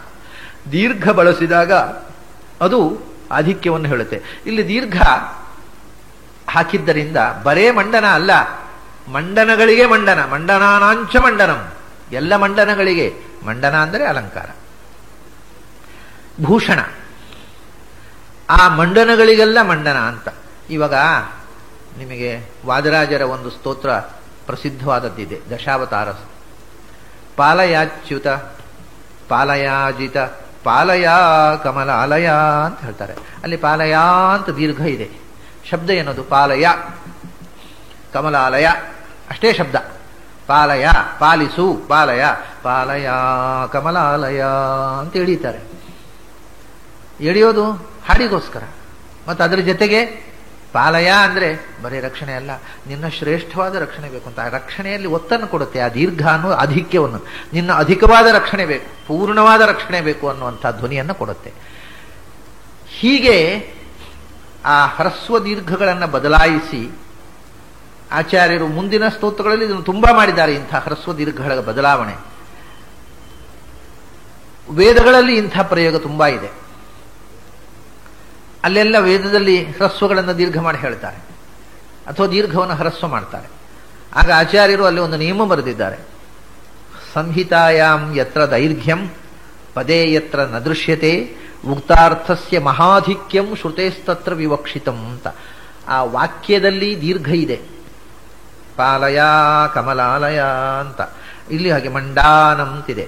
ಆದರೆ ಶಬ್ದ ಏನು? ಮಂಡನಂ ಅಂತ. ಪದದಲ್ಲಿ ದೀರ್ಘ ಇಲ್ಲ, ಮತ್ತೆ ಹಾಡಿನಲ್ಲಿ ದೀರ್ಘ ಇದೆ. ಅದನ್ನು ನೀವು ಬಿಡಿಸಿ ಶಬ್ದವಾಗಿ ಹೇಳಿದಾಗ ಪಾಲಯ ಕಮಲಾಲಯ ಮಂಡನಂ, ದೀರ್ಘ ಇಲ್ಲ. ಪದದಲ್ಲಿ ಇಲ್ಲದ ದೀರ್ಘ ಪದ್ಯದಲ್ಲಿ ಬಂದರೆ ಅದಕ್ಕೆ ಅರ್ಥ ಏನು ಅಂದರೆ ಉಕ್ತಾರ್ಥಸ್ಯ ಮಹಾಧಿಕ್ಯಂ. ಆ ಶಬ್ದದಿಂದ ಹೇಳುವ ಅರ್ಥಕ್ಕೆ ಅತ್ಯಧಿಕವಾದಂತಹ ಆ ಅಂಶವನ್ನ ಸೇರಿಸಿ, ಪಾಲನೆ ಅಧಿಕವಾದ ಪಾಲನೆ, ಮಂಡನ ಅಂದ್ರೆ ಅಧಿಕವಾದ ಮಂಡನೆ, ಹೇಳಿದ ಮಾತಿಗೆ ಆಧಿಕ್ಯವನ್ನ ಅದು ಹೇಳುತ್ತದೆ ಅಂತ. ಅದು ನಮ್ಮಲ್ಲಿ ಕೂಡ ನಾನು ಹಿಂದೆ ಹೇಳಿದ್ದೆ, ನಾವು ಯಾವುದನ್ನೇ ಆದರೂ ಒಂದು ಶಬ್ದವನ್ನು ದೀರ್ಘವಾಗಿ ಎಳೆದರೆ ಅದು ಆಧಿಕ್ಯವನ್ನು ಹೇಳುತ್ತೆ. ತುಂಬ ಚೆನ್ನಾಗಿತ್ತು ಅಂತ ಹೇಳೋದ್ರಿಂದ ತುಂಬಾ ಚೆನ್ನಾಗಿತ್ತು ಅನ್ನೋದಕ್ಕೂ ವ್ಯತ್ಯಾಸ ಇದೆ. ತುಂಬ ಚೆನ್ನಾಗಿತ್ತು, ತುಂಬ ಚೆನ್ನಾಗಿತ್ತು, ಅದು ತುಂಬ ಅಂತ ಹೇಳೋದನ್ನ ಎಷ್ಟು ಬೇಗ ಹೇಳಿದ್ರೆ ಅಷ್ಟು ಬೇಗ ಮುಗಿದೋಗ್ಬಿಡಿ. ತುಂಬಾ ಚೆನ್ನಾಗಿತ್ತು ಅಂದಾಗ ತುಂಬಕ್ಕಿಂತಲೂ ಹೆಚ್ಚು ತುಂಬ. ಈ ದೀರ್ಘ ಅನ್ನೋದು ಆಧಿಕ್ಯವನ್ನು ಹೇಳ್ತದೆ ಅನ್ನೋದು ಎಲ್ಲ ಭಾಷೆಯಲ್ಲೂ ಅನುಭವಕ್ಕೆ ಬರತಕ್ಕಂಥ ಸಂಗತಿ. ಅದನ್ನ ಸಂಸ್ಕೃತದಲ್ಲಿ ಅದು ಆಡುಮಾತಾಗಿದ್ದಾಗ ಬಹಳ ಪ್ರಚುರವಾಗಿ ಅದನ್ನು ಬಳಸ್ತಿದ್ರು. ಆಮೇಲೆ ಬರೇ ವ್ಯಾಕರಣ ಓದಿ ಸಂಸ್ಕೃತ ಮಾತಾಡೋರು ಅವರು ದೀರ್ಘ ಬಂದ್ರೆ ತಪ್ಪಾಯ್ತು, ಹ್ರಸ್ವ ಬಂದ್ರೆ ತಪ್ಪಾಯ್ತು ಅಂತ ಸಂಸ್ಕೃತಕ್ಕೆಲ್ಲ ಕುತ್ತಿಗೆ ಹಗ್ಗ ಹಾಕಿ ಆಚೆ ಈಚೆ ಜಗ್ಗಿ ಅದನ್ನ ಬಹಳ ನಿರ್ಬದ್ಧವಾದ ಭಾಷೆಯಾಗಿ ಮಾಡಿದ್ರು. ಆಚಾರ್ಯರು ವೈದಿಕವಾಗಿರತಕ್ಕಂಥ ಸಂಸ್ಕೃತದ ಆ ಚೆಲುವನ್ನ ಸ್ತೋತ್ರದಲ್ಲಿ ಬಳಸಿಕೊಳ್ತಾರೆ. ಹಾಗಾಗಿ ದೇವತಾ ಮಂಡಲ ಖಂಡ ಮಂಡಾನಂ ಪ್ರೀಣಯಾಮೋ ವಾಸುದೇವಂ. ಈಗ ಬಳಕೆಯಲ್ಲಿ ಒಂದೇನಿದೆ ಅಂದ್ರೆ ಪ್ರೀಣಯಾಮೋ ವಾಸುದೇವಂ ದೇವತಾ ಮಂಡಲ ಖಂಡ ಮಂಡಾನಂ ತಲೆ ನಿಲ್ಲಿಸಿಬಿಡ್ತಾರೆ. ಅದು ಮತ್ತೆ ರಿಪೀಟ್ ಆಗಬೇಕು. ಪಲ್ಲವಿ ಅನುಪಲ್ಲವಿ ಅಂತಿದೆ. ಪ್ರೀಣಯಾಮೋ ವಾಸುದೇವಂ ಇದು ಪಲ್ಲವಿ, ದೇವತಾ ಮಂಡಲ ಖಂಡ ಮಂಡಾನಂ ಪ್ರೀಣಯಾಮೋ ವಾಸುದೇವಂ ಮತ್ತು ಪುನಃ ಅನುಪಲ್ಲವಿ. ಹೀಗೆ ಆ ಪ್ರೀಣಯಾಮೋ ವಾಸುದೇವಂ ಅನ್ನೋದು 2 ಬಾರಿ ರಿಪೀಟ್ ಆಗಬೇಕು ಪ್ರತಿ ಪದ್ಯ ಮುಗಿದ ಮೇಲೆ. ಹೀಗೆ ಇದು ಸಂಗೀತಕ್ಕೋಸ್ಕರವೇ ರಚನೆಯಾದಂತಹ ಒಂದು ಹಾಡು. 1ನೇ ಪದ್ಯ ನಾವು ನೋಡಿದೆವು. ಅದರ ಮುಂದೆ 2ನೇ ಪದ್ಯಕ್ಕೆ ಬರ್ತಾರೆ ಆಚಾರ್ಯರು. ಸೃಷ್ಟಿ ಇಲ್ಲಿ 2ನೇ ಅಕ್ಷರ ಷ್ಟ, ಶಕಾರ ಟಕಾರಗಳನ್ನು ಬೆರೆಸಿ 2ನೇ ಅಕ್ಷರ ಅದೇ 4 ಕಡೆಯಲ್ಲಿ ಬರ್ತದೆ. ಸೃಷ್ಟಿ ಸಂಹಾರ ಲೀಲಾ ವಿಲಾಸಾತತಂ ಪುಷ್ಟ ಷಡ್ಗುಣ್ಯ ಸದ್ವಿಗ್ರಹೋಲ್ಲಾಸಿನಂ ದುಷ್ಟ ನಿಶೇಷ ಸಂಹಾರ ಕರ್ಮೋದ್ಯತಂ ಹೃಷ್ಟಪುಷ್ಟಾತಿಶಿಷ್ಟ ಪ್ರಜಾ ಸಂಶ್ರಯಂ. ಇಲ್ಲಿ ಎಲ್ಲ 2ನೇ ಅಕ್ಷರ ಷ್ಟ ಅಥವಾ ಷ್ಟಿ. ಸೃಷ್ಟಿ ಸಂಹಾರ ಲೀಲಾ ವಿಲಾಸೋದ್ಯತಂ ವಿಲಾಸಾತತಂ. ಭಗವಂತ ಅವನ ತೋಳು ಅವನ ಹೆಗಲು ನೆನಪಾದಾಗ ಅವನಿಗೆ ತಕ್ಷಣ ಆ ಜಗತ್ತನ್ನ ಪಾಲನೆ ಮಾಡತಕ್ಕ ತೋಳು, ಜಗತ್ತನ್ನ ಸೃಷ್ಟಿ ಸಂಹಾರ ಮಾಡತಕ್ಕಂಥ ತೋಳು. ಸೃಷ್ಟಿ ಸಂಹಾರ ಲೀಲಾ ವಿಲಾಸಾತತಂ ಅಂತ. ಸೃಷ್ಟಿ ಮತ್ತು ಸಂಹಾರ ಅನ್ನೋದು ಭಗವಂತನಿಗೆ ಒಂದು ಲೀಲೆ, ಲೀಲೆಯ ವಿಲಾಸ ಅಂತ. ಅಂದರೆ ವಿಲಾಸ, ಅದು ಕಷ್ಟದ ಕೆಲಸ ಅಲ್ಲ, ಅದು ವಿಲಾಸ ಅಂದ್ರೆ ಒಂದು ಆಟ. ಆ ಆಟವೂ ಕೂಡ ಕೇವಲ ಲೀಲೆ, ಸಹಜ ಸ್ವಭಾವ.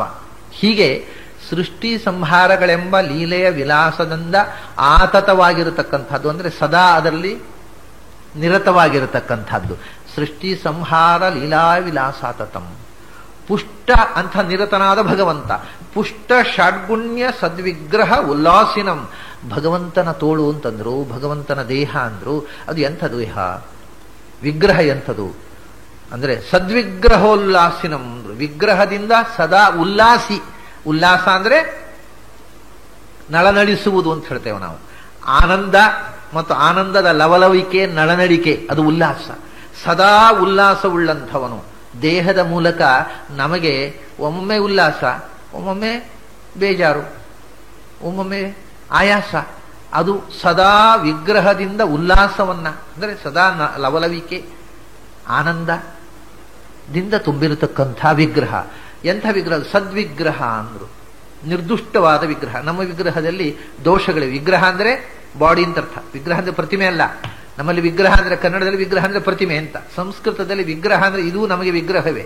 ವಿಗ್ರಹ ಅಂದ್ರೆ ಬಾಡಿ ಅಂತ, ಶರೀರ ಅಂತ ಅರ್ಥ. ಅದು ಸದ್ವಿಗ್ರಹ ಅಂದ್ರೆ ಯಾವುದೇ ತ್ರಿಗುಣಗಳ ಸ್ಪರ್ಶ ಇಲ್ಲದ ಗುಣಾತೀತವಾದ ನಿರ್ಗುಣವಾದ ವಿಗ್ರಹ. ಆದ್ರೆ ಅದರಲ್ಲಿ ಗುಣಗಳಿವೆ. ಎಂಥವು? ಪುಷ್ಟ ಷಡ್ಗುಣ್ಯಗಳೇ ಅದರ ಗುಣಗಳು, ವಿಗ್ರಹಗಳು ಅಂತ. ಪುಷ್ಟವಾದ ಷಡ್ಗುಣಗಳೇ ಯಾರ ದೇಹವೋ ಅಂಥ ಭಗವಂತ ಅಂದ್ರು. ಷಡ್ಗುಣಗಳು ಅಂದ್ರೆ ಯಾವುದು? ಷಡ್ಗುಣಗಳು ನಾವು ಭಗವಂತನಿಗೆ ಅನಂತ ಗುಣ ಅಂತ ಹೇಳ್ತೇವೆ. ನೀವು ಮತ್ತೆ ಷಡ್ಗುಣ ಅಂತ ಶುರು ಮಾಡಿದ್ರಲ್ಲ. ನೈಯಾಯಿಕರು 8 ಗುಣ ಅಂತ ಹೇಳಿದ್ದು ತಪ್ಪು ಅಂತ ಹೇಳಿ ಅವರು 8 ಹೊಡೆದು ನೀವು 6 ಅಂತ ಮಾಡಿದ್ರಲ್ಲ, ಮತ್ತು 2 ಕಮ್ಮಿ ಮಾಡಿದ್ರಲ್ಲ. ಷಡ್ಗುಣ, ಪುರುಷ ಅಂದ್ರೆ ಪೂರ್ಣ ಷಡ್ಗುಣ ಅಂತ ಅರ್ಥ. ಭಗವಂತನಿಗೆ ಷಡ್ಗುಣ ಭರಿತ ಅಂತ ಹೇಳ್ತಾರೆ. ಅಂದ್ರೆ 6 ಗುಣಗಳಲ್ಲಿ ನಮಗೀಗ ಅನಂತ ಗುಣವನ್ನು ಹೇಳಲಿಕ್ಕೆ ಬರುತ್ತಾ? ಹೇಳ್ತಾ ಹೋದು ಎಷ್ಟು ಅಂತ ಹೇಳೋದು? ಹೇಳಲಿಕ್ಕೆ ಅನಂತ ಕಾಲ ಬೇಕಾಗತ್ತಲ್ಲ. ಅದಕ್ಕೆ ಅದನ್ನು ಒಂದು ಗುಂಪು ಮಾಡಿ ವಿಭಾಗ ಮಾಡಿ ಹೇಳಿಬಿಟ್ರೆ ಅನಂತ ಗುಣಗಳನ್ನು 6 ಗುಂಪಿನಲ್ಲಿ ಸೇರಿಸಿಬಿಟ್ರು. ನಾವು ಅನುಸಂಧಾನ ಮಾಡಬೇಕಾದ ಮುಖ್ಯ ಗುಣಗಳನ್ನೆಲ್ಲ 6 ಗುಂಪಿನಲ್ಲಿ ಅದಕ್ಕೆ ಷಡ್ಗುಣ ಅಂತ ಹೇಳಿಬಿಟ್ರು. ಷಡ್ಗುಣ್ಯ ಅಂತ. ಅದು ಒಂದು ಪ್ರಸಿದ್ಧವಾದ ಶ್ಲೋಕ ಇದೆ. ಷಡ್ಗುಣ ಅಂದ್ರೆ ಏನು ಅಂತ. ಐಶ್ವರ್ಯಸ್ಯ ಸಮಗ್ರಸ್ಯ ವೀರ್ಯಸ್ಯ ಯಶಸ್ಸ ಶ್ರಿಯ ಜ್ಞಾನ ವೈರಾಗ್ಯಯೋಶ್ಚೈವ ಷಣ್ಣಾಂ ಭಗೈತೀರಣ ಅಂತ. 6 ಗುಣಗಳು ಯಾವುದು ಅಂದ್ರೆ ಸಮಗ್ರ ಐಶ್ವರ್ಯ ಅಂದ್ರೆ ಎಲ್ಲದರ ಒಡೆತನ. ಐಶ್ವರ್ಯ ಅಂದ್ರೆ ಸಂಪತ್ತು ಅಂತ ಅರ್ಥ ಅಲ್ಲ ಸಂಸ್ಕೃತದಲ್ಲಿ, ಆ ಅರ್ಥವೂ ಆಗಬಹುದು. ಐಶ್ವರ್ಯ ಅಂದ್ರೆ ಎಲ್ಲವನ್ನೂ ನಿಯಂತ್ರಿಸುವ ಒಡೆತನ, ಪ್ರಭುತ್ವ. ಆ ಪ್ರಭುತ್ವದ ಜೊತೆಗೆ ಎಲ್ಲದರ ಒಡೆತನ, ಆ ಒಡೆತನದಲ್ಲಿ ಎಲ್ಲವನ್ನೂ ನಿಯಂತ್ರಿಸುವ ತಾಕತ್ತು ವೀರ್ಯ. ಈ ಕಂಟ್ರೋಲಿಂಗ್ ಕೆಪಾಸಿಟಿ ಇಲ್ಲದಿದ್ದವರು ಅಧಿಕಾರಿಗಳ ಮೇಲೆ ಅಧಿಕಾರ ಆಗಿರ್ತಾರೆ, ಕೆಳಗಿನ ಅಧಿಕಾರಿಗಳ ಮೇಲೆ ಕಂಟ್ರೋಲ್ ಇರೋದಿಲ್ಲ ಅವರಿಗೆ. ಇವ್ರು ಹೇಳಿದ್ ಮಾಡೋದೇ ಇಲ್ಲ ಅವರು. ಅಂಥವರು ಚೀಫ್ ಆಫೀಸರ್ಸ್ ಆಗಿಬಿಡ್ತಾರೆ, ಪ್ರಮೋಷನ್ ಬಂದ್ಬಿಡುತ್ತೆ ಅವು ಸೀನಿಯಾರಿಟಿ ಪ್ರಕಾರ.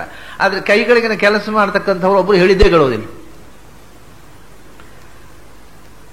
ನೀವು ಸರ್ಕಾರಿ ಆಫೀಸ್ನಲ್ಲಿ ಹೋಗಿ ನೋಡಿದ್ರೆ ಇದು ಎಲ್ಲ ಕಡೆಗೂ ನಿಮ್ಗೆ ಗೊತ್ತಾಗುವಂಥದ್ದು. ಮೇಲಿನ ಆಫೀಸರ್ ಹೇಳ್ತಾರೆ, ನೋಡುವ ಆ ಫೈಲ್ ತಂದು ಕೊಡೋದು. ಅದು ಇಲ್ಲೇ ಇಲ್ಲ ಸರ್ ಇಲ್ಲಿ, ಅದು ಬೇಕಾದ್ರೆ ಅವ್ರು ಹುಡುಗಿದರ್ಲಿ ಅಂತಾರೆ. ಯಾಕಂದ್ರೆ ಅವ್ರಿಗೆ ಲಂಚ ಕೊಟ್ಟಿರೋದಿಲ್ಲ ನಾವು. ಅದು ಇಲ್ಲಿ ಇಲ್ಲೇ ಇಲ್ಲ, ಸಿಗೋದಿಲ್ಲ, ಬೇಕಾದ್ರೆ ಅವರೇ ತಂದು ಕೊಡ್ಲಿ ಅಂತಾನೆ. ಕಡೆ ಏನು ಮಾಡೋದು ಸ್ವಾಮಿ, ನಿಮ್ಗೆ ಗೊತ್ತುಂಟಲ್ಲ ಸರ್ಕಾರಿ ಆಫೀಸ್ನ ಕೆಲಸ, ನೀವು ಸ್ವಲ್ಪ ಕೋಆಪರೇಟ್ ಮಾಡಿ ಅಂತಾರೆ ಮೇಲಿನ ಆಫೀಸರ್. ಅವನು ಕೆಳಗಿನವ ಕೇಳೋದಿಲ್ಲ ಹೇಳಿದ್ದು. ಹಾಗಲ್ಲ, ಅದು ಎಲ್ಲದರ ಒಡೆತನ, ಎಲ್ಲವನ್ನು ನಿಯಂತ್ರಿಸುವ ತಾಕತ್ತಿನ ಜೊತೆಗೆ ಇರಬೇಕು. ನಮ್ಮ ಕೆಳಗಿನವರನ್ನು ನಾವು ನಿಯಂತ್ರಿಸುವ ತಾಕತ್ತಿಲ್ಲದೆ ನಾವು ಮೇಲೆ ಒಂದು ಏನರ್ಥ?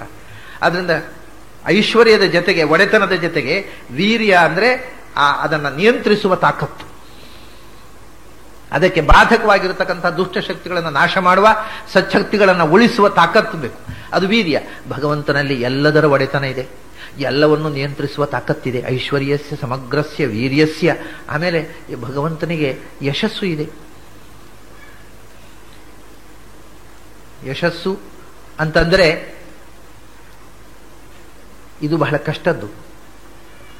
ಮೇಲಿನ ಅಧಿಕಾರಿ ಇರ್ತಾನೆ, ಮೇಲಿನ ಅಧಿಕಾರಿ ಬಹಳ ನಿರ್ದಯವಾಗಿ ನಿಯಂತ್ರಣ ಮಾಡ್ತಾನೆ, ಹೆದರ್ಕೊಂಡು ಇವರು ಮಾಡಿಯೂ ಮಾಡ್ತಾರೆ. ಆದರೆ ಮನೆ ಬಂದು ಬೈತಾರೆ, ಅವನು ಎಂಥ ಅಧಿಕಾರಿಯಪ್ಪ, ಮಹಾನೀಚ, ಅವನು ಯಾರವನು ಬೈಗಳು ಕೇಳೋದು, ಅವನು ಹೇಳಿದ್ದನ್ನು ಮಾಡೋದು ಒಂದು ಪ್ರಾರಬ್ಧ ಕರ್ಮ ಅಂತ ಬೈಕೊಂಡಿರ್ತಾರೆ. ಈ ಒಡೆಯನನ್ನು ಅವನ ಒಡೆತನ ಪಡೆದದ್ದಕ್ಕೆ ಅವನು ಒಡೆಯನಾಗಿದ್ದದ್ದಕ್ಕೋಸ್ಕರ ಸಂತೋಷಪಟ್ಟು ಎಲ್ಲರೂ ಹಾಡಿ ಕೊಂಡಾಡ್ತಾರೆ. ಅಂಥ ಯಶಸ್ಸು, ಎಲ್ಲ ಶಬ್ದಗಳು ಕೊಂಡಾಡುವಂಥ ಕೀರ್ತಿ ಪಾತ್ರನಾದವ. ಆಮೇಲೆ ಶ್ರಿಯ ಅಂದರೆ ತೇಜಸ್ಸು, ವರ್ಚಸ್ಸು ಅಂತ ಹೇಳ್ತೇವಲ್ಲ, ಆ ವ್ಯಕ್ತಿತ್ವದ ವರ್ಚಸ್ಸು. ಕೆಲವರಿಗೆ ಅಧಿಕಾರ ಇರುತ್ತೆ, ಅದಕ್ಕೆ ಬೇಕಾದ ವ್ಯಕ್ತಿತ್ವ ಇರೋದಿಲ್ಲ. ಭಗವಂತನ ಇಡೀ ಜಗತ್ತನ್ನು ನಿಯಂತ್ರಿಸುವಂಥ ಶಕ್ತಿ ಅಂಥದೇ ವ್ಯಕ್ತಿತ್ವ ಅಂದರು. ಅಂದರೆ ಇಡೀ ಜಗತ್ತು ತಲೆವಾಗುವಂಥ ವ್ಯಕ್ತಿತ್ವ, ಅಂಥ ತೇಜಸ್ವಿಯಾದಂಥ ವ್ಯಕ್ತಿತ್ವ. ಅದನ್ನೇ ಶ್ರೀ ಅಂತಾರೆ ಅಥವಾ ತೇಜಸ್ಸು ಅಂತ. ತೇಜಸ್ವಿಯಾಗಿರತಕ್ಕಂಥ ಅಂದರೆ ಇದು ಫಾರ್ಮಿಗೆ ಆ ತೇಜೋಮಯವಾಗಿರತಕ್ಕಂಥ ರೂಪ, ಚೆಲುವಿನ ಖನಿಯಾಗಿರತಕ್ಕಂಥ ರೂಪ. ಆಮೇಲೆ ಎಲ್ಲ ನಿಯಂತ್ರಣ ಮಾಡಬೇಕಾಗಿದ್ರೆ ಎಲ್ಲದರ ಗೊತ್ತಿರಬೇಕು. ಜ್ಞಾನ, ಸರ್ವಜ್ಞ ಇವನು. ಆಮೇಲೆ ಇನ್ನೊಂದು ಏನು ಬೇಕು ಅಂದ್ರೆ ಎಲ್ಲವನ್ನು ನಿಯಂತ್ರಣ ಮಾಡಬೇಕಾಗಿದ್ರೆ ಯಾವ ಆಸೆಯೂ ಇರಬಾರದು. ಆಸೆ ಇದ್ರೆ ಅವನಿಗೆ ಪ್ರಲೋಭನೆಯಿಂದ ತಪ್ಪು ಮಾಡ್ತಾನೆ. ಅವನು ಯಾವುದೋ ಒಂದು ಆಸೆಗೆ, ಸೆಲ್ಫಿಶ್ನೆಸ್, ಅದೊಂದು ಅಧಿಕಾರಿಯಾದವನಿಗೆ ಯಾವುದರ ಆಸೆಯೂ ಇರಬಾರದು. ಅವನು ಎಲ್ಲದರಿಂದ ಡಿಟ್ಯಾಚ್ಡ್ ಆಗಿರ್ಬೇಕು. ಆಗಿದ್ರೆ ಮಾತ್ರ ಪ್ರಾಮಾಣಿಕವಾಗಿರ್ಲಿಕ್ಕೆ ಬರುತ್ತೆ.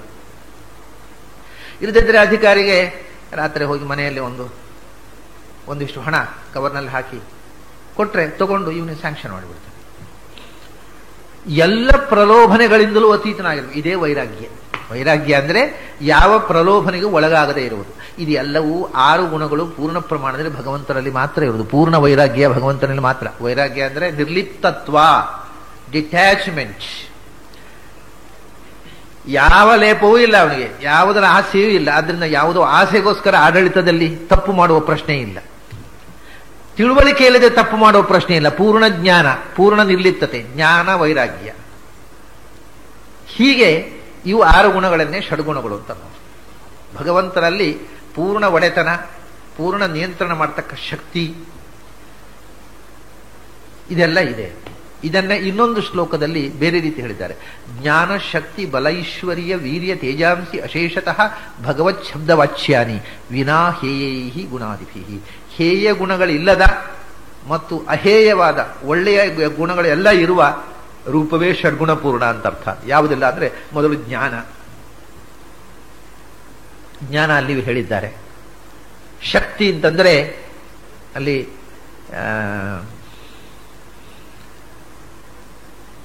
ಎಲ್ಲವನ್ನು ನಿಯಂತ್ರಿಸತಕ್ಕಂಥ ಕೆಪಾಸಿಟಿ. ಬಲ ಅಂತಂದ್ರೆ ಡಿಟ್ಯಾಚ್ಮೆಂಟಿನ ಬಲ. ಯಾವುದರ ಆಸೆ ಇಲ್ಲದೆ ಇರುವುದರಿಂದ ಅವನು ಬಲಿಷ್ಠ. ಯಾವುದರ ಆಸೆ ಇದ್ರೆ ನಾವು ದುರ್ಬಲರಾಗಿ ಬಿಡ್ತೇವೆ. We will become weak in administration. ಯಾಕಂದ್ರೆ ಆ ಪ್ರಮೋಷನ್, ಅದರ ಪ್ರಲೋಭನೆ, ಯಾವುದೋ ಒಂದು ಆಸೆ ಇದ್ದಾಗ ನಾವು ದುರ್ಬಲರಾಗ್ತೇವೆ. ಯಾವ ಆಸೆ ಇಲ್ಲದಿದ್ದವನು ನಿಜವಾದ ಬಲ. ಅದರಿಂದ ಬಲ ಅಂದ್ರೆ ವೈರಾಗ್ಯ ಅಂದ್ರೆ ಒಂದೇ. ಜ್ಞಾನ, ಶಕ್ತಿ, ಬಲ, ಐಶ್ವರ್ಯ, ವೀರ್ಯ. ಐಶ್ವರ್ಯ, ವೀರ್ಯ ಅಲ್ಲಿಯೂ ಬಂದಿದೆ. ಶ್ರೀ ಅಂತ ಅಲ್ಲಿ ಬಂದಿದೆ, ಇಲ್ಲಿ ತೇಜಸ್ಸು ಅಂತ ಬಂದಿದೆ. ಹೀಗೆ ಶಕ್ತಿ ಅಂತಂದ್ರೆ ಅಲ್ಲಿ ಏನು ಬಂದಿದೆ? ಯಶಸ್ಸು ಅನ್ನೋ ಶಬ್ದ ಬಂದಿದೆ. ಬಲ ಅಂತಂದ್ರೆ ಅಲ್ಲಿ ವೈರಾಗ್ಯ ಅನ್ನೋ ಶಬ್ದ ಬಂದಿದೆ. ಉಳಿದದ್ದೆಲ್ಲ ಅಲ್ಲಿ ಇಲ್ಲಿ ಸಮಾನ. ಶಕ್ತಿ ಅನ್ನೋದಕ್ಕೆ ಯಶಸ್ಸು ಅಂತ. ಎಲ್ಲರ ಪ್ರೀತಿ ಪಾತ್ರನಾಗುವುದುಂಟಲ್ಲ, ಅದು ದೊಡ್ಡ ಶಕ್ತಿ. ಅದೇ ಯಶಸ್ಸು. ಎಲ್ಲ ಶಬ್ದಗಳಿಂದ ವಾಚ್ಯನಾಗಿ ಎಲ್ಲ ಗುಣಗಳಿಂದ ಪೂರ್ಣನಾಗಿರತಕ್ಕಂಥ ಮಹಾಶಕ್ತಿ ಅದು. ಆಮೇಲೆ ಯಾವುದರ ಆಸೆ ಇಲ್ಲದೆ ಇರುವುದೇ ದೊಡ್ಡ ಬಲ. ಇದೆಲ್ಲವೂ ಜ್ಞಾನ, ಶಕ್ತಿ, ಬಲ, ಐಶ್ವರ್ಯ, ವೀರ್ಯ, ತೇಜಸ್ಸು. ತೇಜಸ್ಸು ಅಂದ್ರೆ ಶ್ರೀ, ಕಾಂತಿ, ದೇಹದ ವರ್ಚಸ್ಸು. ಇದೆಲ್ಲವೂ ಪೂರ್ಣ ಪ್ರಮಾಣದಲ್ಲಿ ಭಗವಂತನಲ್ಲಿ ಇದೆ. ಅಂದ್ರೆ ನಾವು ಅನುಸಂಧಾನ ಮಾಡಬೇಕಾದ ಮುಖ್ಯ 6 ಗುಣಗಳನ್ನು ತಗೊಂಡ್ರು. ಮತ್ತೆ ಈ 6ರಲ್ಲಿ ಎಲ್ಲವೂ ಅಂತರ್ಭಾವ ಆಗಿಬಿಟ್ಟಿದೆ. ಎಲ್ಲ ಗುಣಗಳು ಇದರಲ್ಲಿ ಸೇರಿದ್ದಾವೆ. ಹೀಗೆ 6 ಗುಣಗಳೇ ಯಾರ ಸ್ವರೂಪವೋ ಅಂಥ ಶರೀರ ಅಂದ್ರು. ಪುಷ್ಟ ಷಡ್ಗುಣ್ಯ. ಷಡ್ಗುಣ್ಯ ಅಂದ್ರೆ ಷಡ್ಗುಣಗಳ ಸಮುದಾಯ ಇದೆ. ಜ್ಞಾನ, ಶಕ್ತಿ, ಬಲ, ಐಶ್ವರ್ಯ, ವೀರ್ಯ, ತೇಜಸ್ಸು. ಈ 6 ಗುಣಗಳು ಪರಿಪೂರ್ಣವಾದ 6 ಗುಣಗಳ ಸ್ವರೂಪಭೂತವಾದ ಸತ್, ಯಾವ ದೋಷಗಳು ಇಲ್ಲದ ವಿಗ್ರಹ, ಜ್ಞಾನಾನಂದಮಯವಾದ ವಿಗ್ರಹ. ಪುಷ್ಟ ಷಡ್ಗುಣ್ಯ ಸದ್ವಿಗ್ರಹದಿಂದ ಸದಾ ಉಲ್ಲಾಸ್ಯನ, ಯಾವಾಗಲೂ ಆನಂದಮಯನಾಗಿರತಕ್ಕವ, ದೇಹದ ಮೂಲಕ ಎಂದು ದುಃಖಾನುಭವವನ್ನು ಪಡೆದವನಲ್ಲ. ಮತ್ತೆ ಅವನು ಭೂಮಿಗೆ ಇಳಿದು ಬಂದು ದೇಹ ಧಾರಣೆ ಮಾಡಿಕೊಂಡು ಬೇರೆ ಬೇರೆ ರೂಪ ಧಾರಣೆ ಮಾಡಿಕೊಂಡು ಭೂಮಿಗೆ ಇಳಿದು ಬರ್ತಾನಲ್ಲ ಭಗವಂತ. ಯಾಕೆ ಬರ್ತಾನೆ ಅಂದ್ರೆ ದುಷ್ಟ ನಿಶೇಷ ಸಂಹಾರ ಕರ್ಮೋದ್ಯತಂ ಹೃಷ್ಟ ಪುಷ್ಟಾತಿಶಿಷ್ಟ ಪ್ರಜಾ ಸಂಶ್ರಯಂ ಅಂದ್ರು. ಅವನ ಉದ್ದೇಶ ಎರಡೇ. ಸಜ್ಜನರನ್ನ ರಕ್ಷಣೆ ಮಾಡುವುದು ಅವನ ಅವತಾರದ ಉದ್ದೇಶ. ಸಜ್ಜನರು ಯಾವಾಗಲೂ ಸತ್ವಗುಣ, ಸಜ್ಜನರು ದುರ್ಜನರು ಅನ್ನೋದನ್ನು ಬಿಡ್ರಿ, ಮುಖ್ಯವಾಗಿ ಪ್ರಪಂಚದಲ್ಲಿ ನಡೀತಾ ಇರತಕ್ಕಂಥ ಸಂಘರ್ಷ ಮೂರು ಗುಣಗಳ ಜೊತೆಗೆ, ಸತ್ವ ರಜಸ್ಸು ತಮಸ್ಸು, ಈ ಮೂರು ಗುಣಗಳು ಪ್ರಪಂಚದಲ್ಲಿ ಇದ್ದಾವೆ. ಅವು ಯಾವಾಗಲೂ ಸಂಘರ್ಷ ನಡೀತಾ ಇದೆ, clash bit among these three. ಸತ್ವಗುಣವನ್ನ ತುಳಿದು ರಜೋಗುಣ, ಅದನ್ನು ತುಳು ತಮೋಗುಣ, ಇವು ಕಾಂಪಿಟೀಷನ್ ನಡೀತಾ ಇದೆ ಪ್ರಪಂಚದಲ್ಲಿ. ಈ ಮೂರು ಗುಣಗಳಲ್ಲಿ ತಾನು ಮೇಲು ಅಂತ ಸ್ಪರ್ಧೆಯಿಂದ ವಾಸ್ತವಿಕವಾಗಿ ಒಟ್ಟು ನೀವು ತಗೊಂಡ್ರೆ, ರೇಷಿಯೋ ತಗೊಂಡ್ರು ಕೂಡ ಸತ್ವ ಅನ್ನೋದು ಕಮ್ಮಿ. ಇಡೀ ವಿಶ್ವದಲ್ಲಿ ಸೃಷ್ಟಿಗೆ ಸತ್ವಗುಣದ ಬಳಕೆ ಆದದಕ್ಕೆ ಅದಕ್ಕಿಂತ ಹೆಚ್ಚು ರಜಸ್ಸು ತಮಸ್ಸಿನ ಬಳಕೆಯಾಗಿದೆ.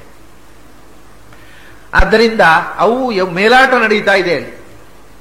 ಈ ಮೇಲಾಟದಲ್ಲಿ ಪ್ರತಿಯೊಬ್ಬ ವ್ಯಕ್ತಿಯ ಮೇಲೆ ಸತ್ವಗುಣವು ತಾನು ಇನ್ಫ್ಲೂಯೆನ್ಸ್ ಮಾಡಬೇಕು ಅಂತ ಪ್ರಯತ್ನಿಸ್ತಾ ಇರ್ತದೆ, ರಜೋಗುಣ ತಾನು ಇನ್ಫ್ಲೂಯೆನ್ಸ್ ಮಾಡಬೇಕು ಅಂತ ಪ್ರಯತ್ನ ಇರ್ತದೆ, ತಮೋಗುಣ ತನ್ನ ಪ್ರಭಾವವನ್ನು ಇವನ ಮೇಲೆ ಹಾಕಬೇಕು ಅಂತ ಪ್ರಯತ್ನಿಸ್ತಾ ಇರ್ತದೆ.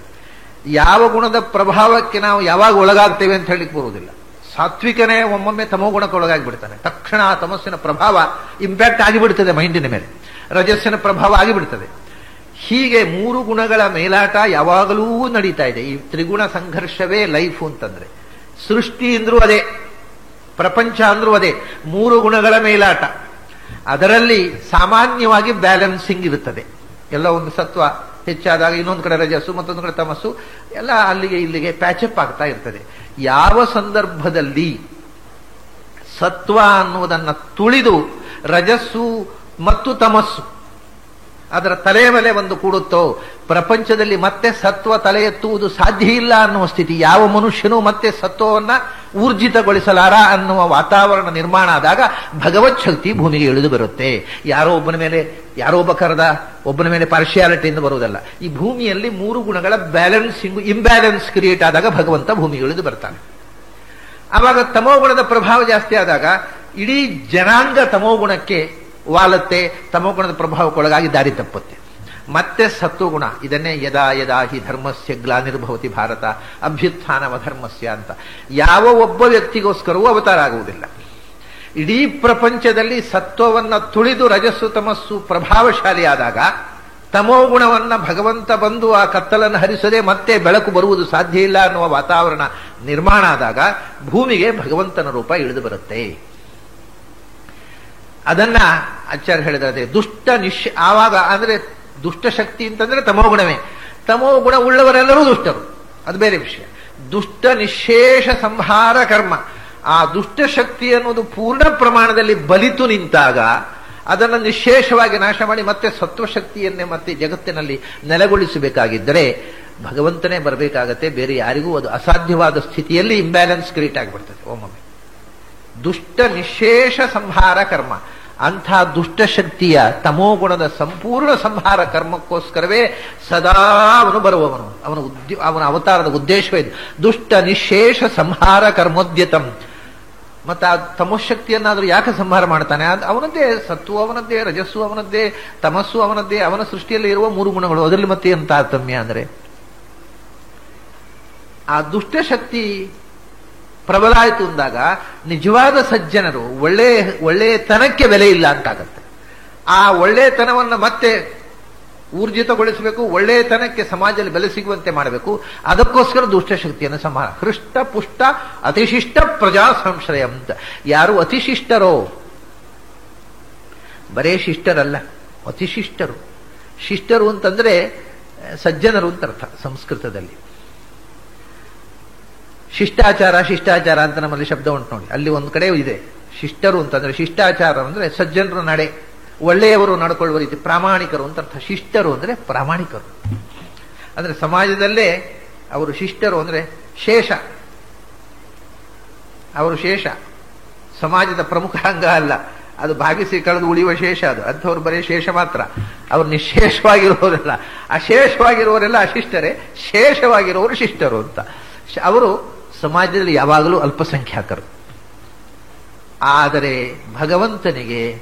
ಭಗವಂತನ ರಾಜ್ಯದಲ್ಲಿ ಬಹುಮತಕ್ಕೆ ಬೆಲೆ ಕೊಡುವ ಡೆಮಾಕ್ರಸಿ ನಡೆಯುವುದಿಲ್ಲ. ಅವನದ್ದು ಡಿಕ್ಟೇಟರ್ಶಿಪ್ಪೇ. He is always dictator. There is no democracy in God's kingdom. ಅಲ್ಲಿ ಇಲ್ಲೇ ಇಲ್ಲ.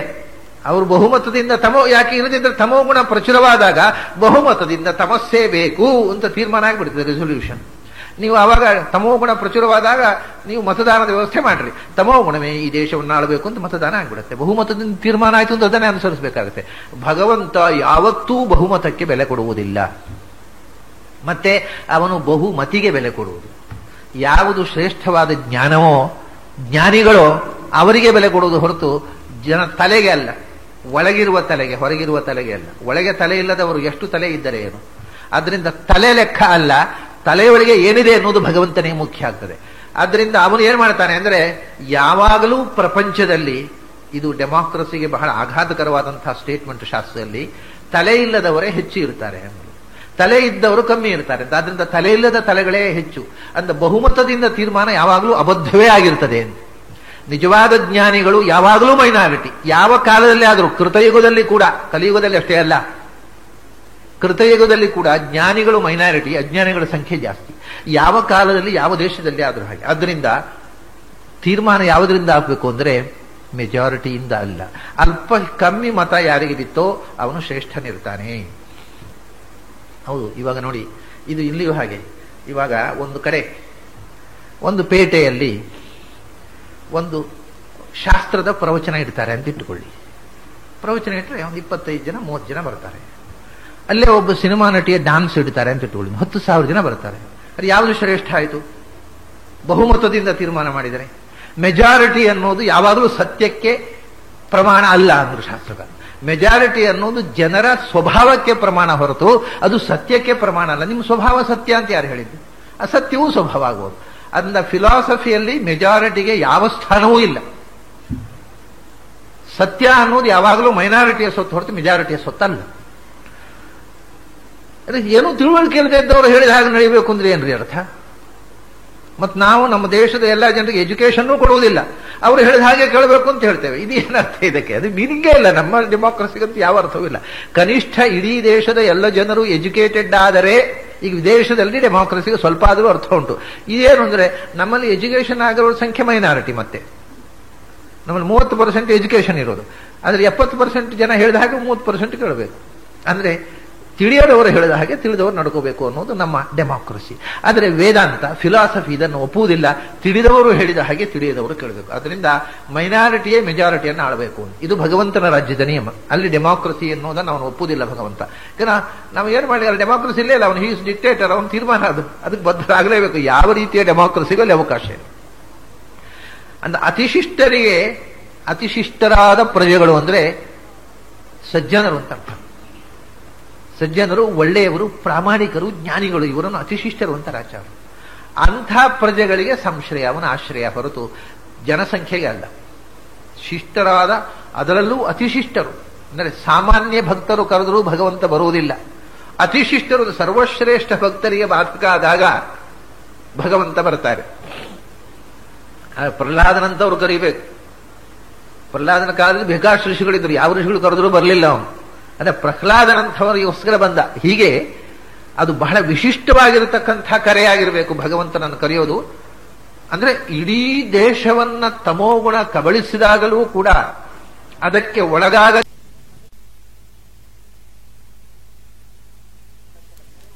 ಅಂತರಂಗದ ಕರೆ ಉಂಟಲ್ಲ, ಅದಕ್ಕೆ ಭಗವಂತ ಓಡ್ತಾನೆ. ಅತಿಶಿಷ್ಟ ಪ್ರಜಾ ಸಂಶ್ರಯಂ. ಎಂಥ ಶಿಷ್ಟರು ಅವರು ಭಗವಂತನ ಆಸೆ ಏನಂದ್ರೆ ಅವರು ಯಾವಾಗಲೂ ಹೃಷ್ಟರು, ಪುಷ್ಟರು ಆಗಿರಬೇಕು. ಅವರು ಸಂತೋಷವಾಗಿರಬೇಕು. ಒಳ್ಳೆಯವರು, ಪ್ರಾಮಾಣಿಕರು, ಸಜ್ಜನರು ಸಂತೋಷವಾಗಿರಬೇಕು, ಸಮೃದ್ಧವಾಗಿರಬೇಕು. ಪುಷ್ಟವಾಗಿ, ಪುಷ್ಟಿಯಾಗಿರುವುದು ಅಂದ್ರೆ ದೈಹಿಕವಾಗಿ ಅಲ್ಲ, ಬದುಕಿನಲ್ಲಿ ಸಮೃದ್ಧವಾದ ಬದುಕು, ಸಂತೋಷವಾದ ಬದುಕು. ಸಜ್ಜನರು, ಒಳ್ಳೆಯವರು ಚೆನ್ನಾಗಿ ಬದುಕಬೇಕು ಅನ್ನೋದು ಭಗವಂತನ ಆಸೆ. ಅದಕ್ಕೋಸ್ಕರ ಯಾವಾಗ ಸಜ್ಜನರ ಬದುಕಿಗೆ ಅಡ್ಡಿಯಾಗುತ್ತೋ ಆವಾಗ ಅವರು ಚೆನ್ನಾಗಿ ಬದುಕುವಂತೆ ಮಾಡೋದಕ್ಕೋಸ್ಕರ ಭಗವಂತ ಇಳಿದು ಬರ್ತಾನೆ. ನಿಮಗೆ ಇಲ್ಲಿಯೂ ಇದೇ ಕಾಣುವುದು. ಪಾಂಡವರ ಕಡೆಯಲ್ಲಿ 11 ಅಕ್ಷೋಹಿಣಿ, ಕೌರವರ ಕಡೆಯಲ್ಲಿ 18 ಅಕ್ಷೋಹಿಣಿ. ಯಾವುದು ಮೆಜಾರಿಟಿ? ಕೃಷ್ಣ ನಿಜವಾಗಿ ಡೆಮಾಕ್ರೆಟಿಕ್ ಕಾನ್ಸೆಪ್ಟ್ನವನಾಗಿದ್ರೆ ಏನಪ್ಪಾ 18 ಅಕ್ಷೋಹಿಣಿ ಆ ಕಡೆ ಇದ್ದಾರೆ, ಜನ ಹೆಚ್ಚು ಆ ಕಡೆ ಇದ್ದಾರೆ, ಅವ್ರು ಹೇಳಿದಾಗ ಕೇಳು ನೀನು ಅಂತ ಹೇಳಬೇಕು. ಅವರು ಹೇಳಿದಾಗ ಕೇಳು. ಯಾಕಂದ್ರೆ ಬಹುಮತದ ಅಭಿಪ್ರಾಯಕ್ಕೆ ನಾವು ಬೆಲೆ ಕೊಡಬೇಕು. ಅಂತ 18 ಅಕ್ಷೋಹಿಣಿಗೆ ಬೆಲೆ ಕೊಟ್ಟು ಬಿಟ್ಟಿದ್ರೆ ಮಹಾಭಾರತ ಯುದ್ಧ ಆಗಬೇಕಾಗೇ ಇಲ್ಲ, ಬಹುಮತದಿಂದ ತೀರ್ಮಾನ ಆಗ್ಬಿಡುತ್ತೆ. ಕೌರವನದ್ದೇ ನ್ಯಾಯ, ಪಾಂಡವರ ತಪ್ಪು. ಯಾಕಂದ್ರೆ ಇವರಿಗರೇ 11 ಅಕ್ಷೋಹಿಣಿಗಳು.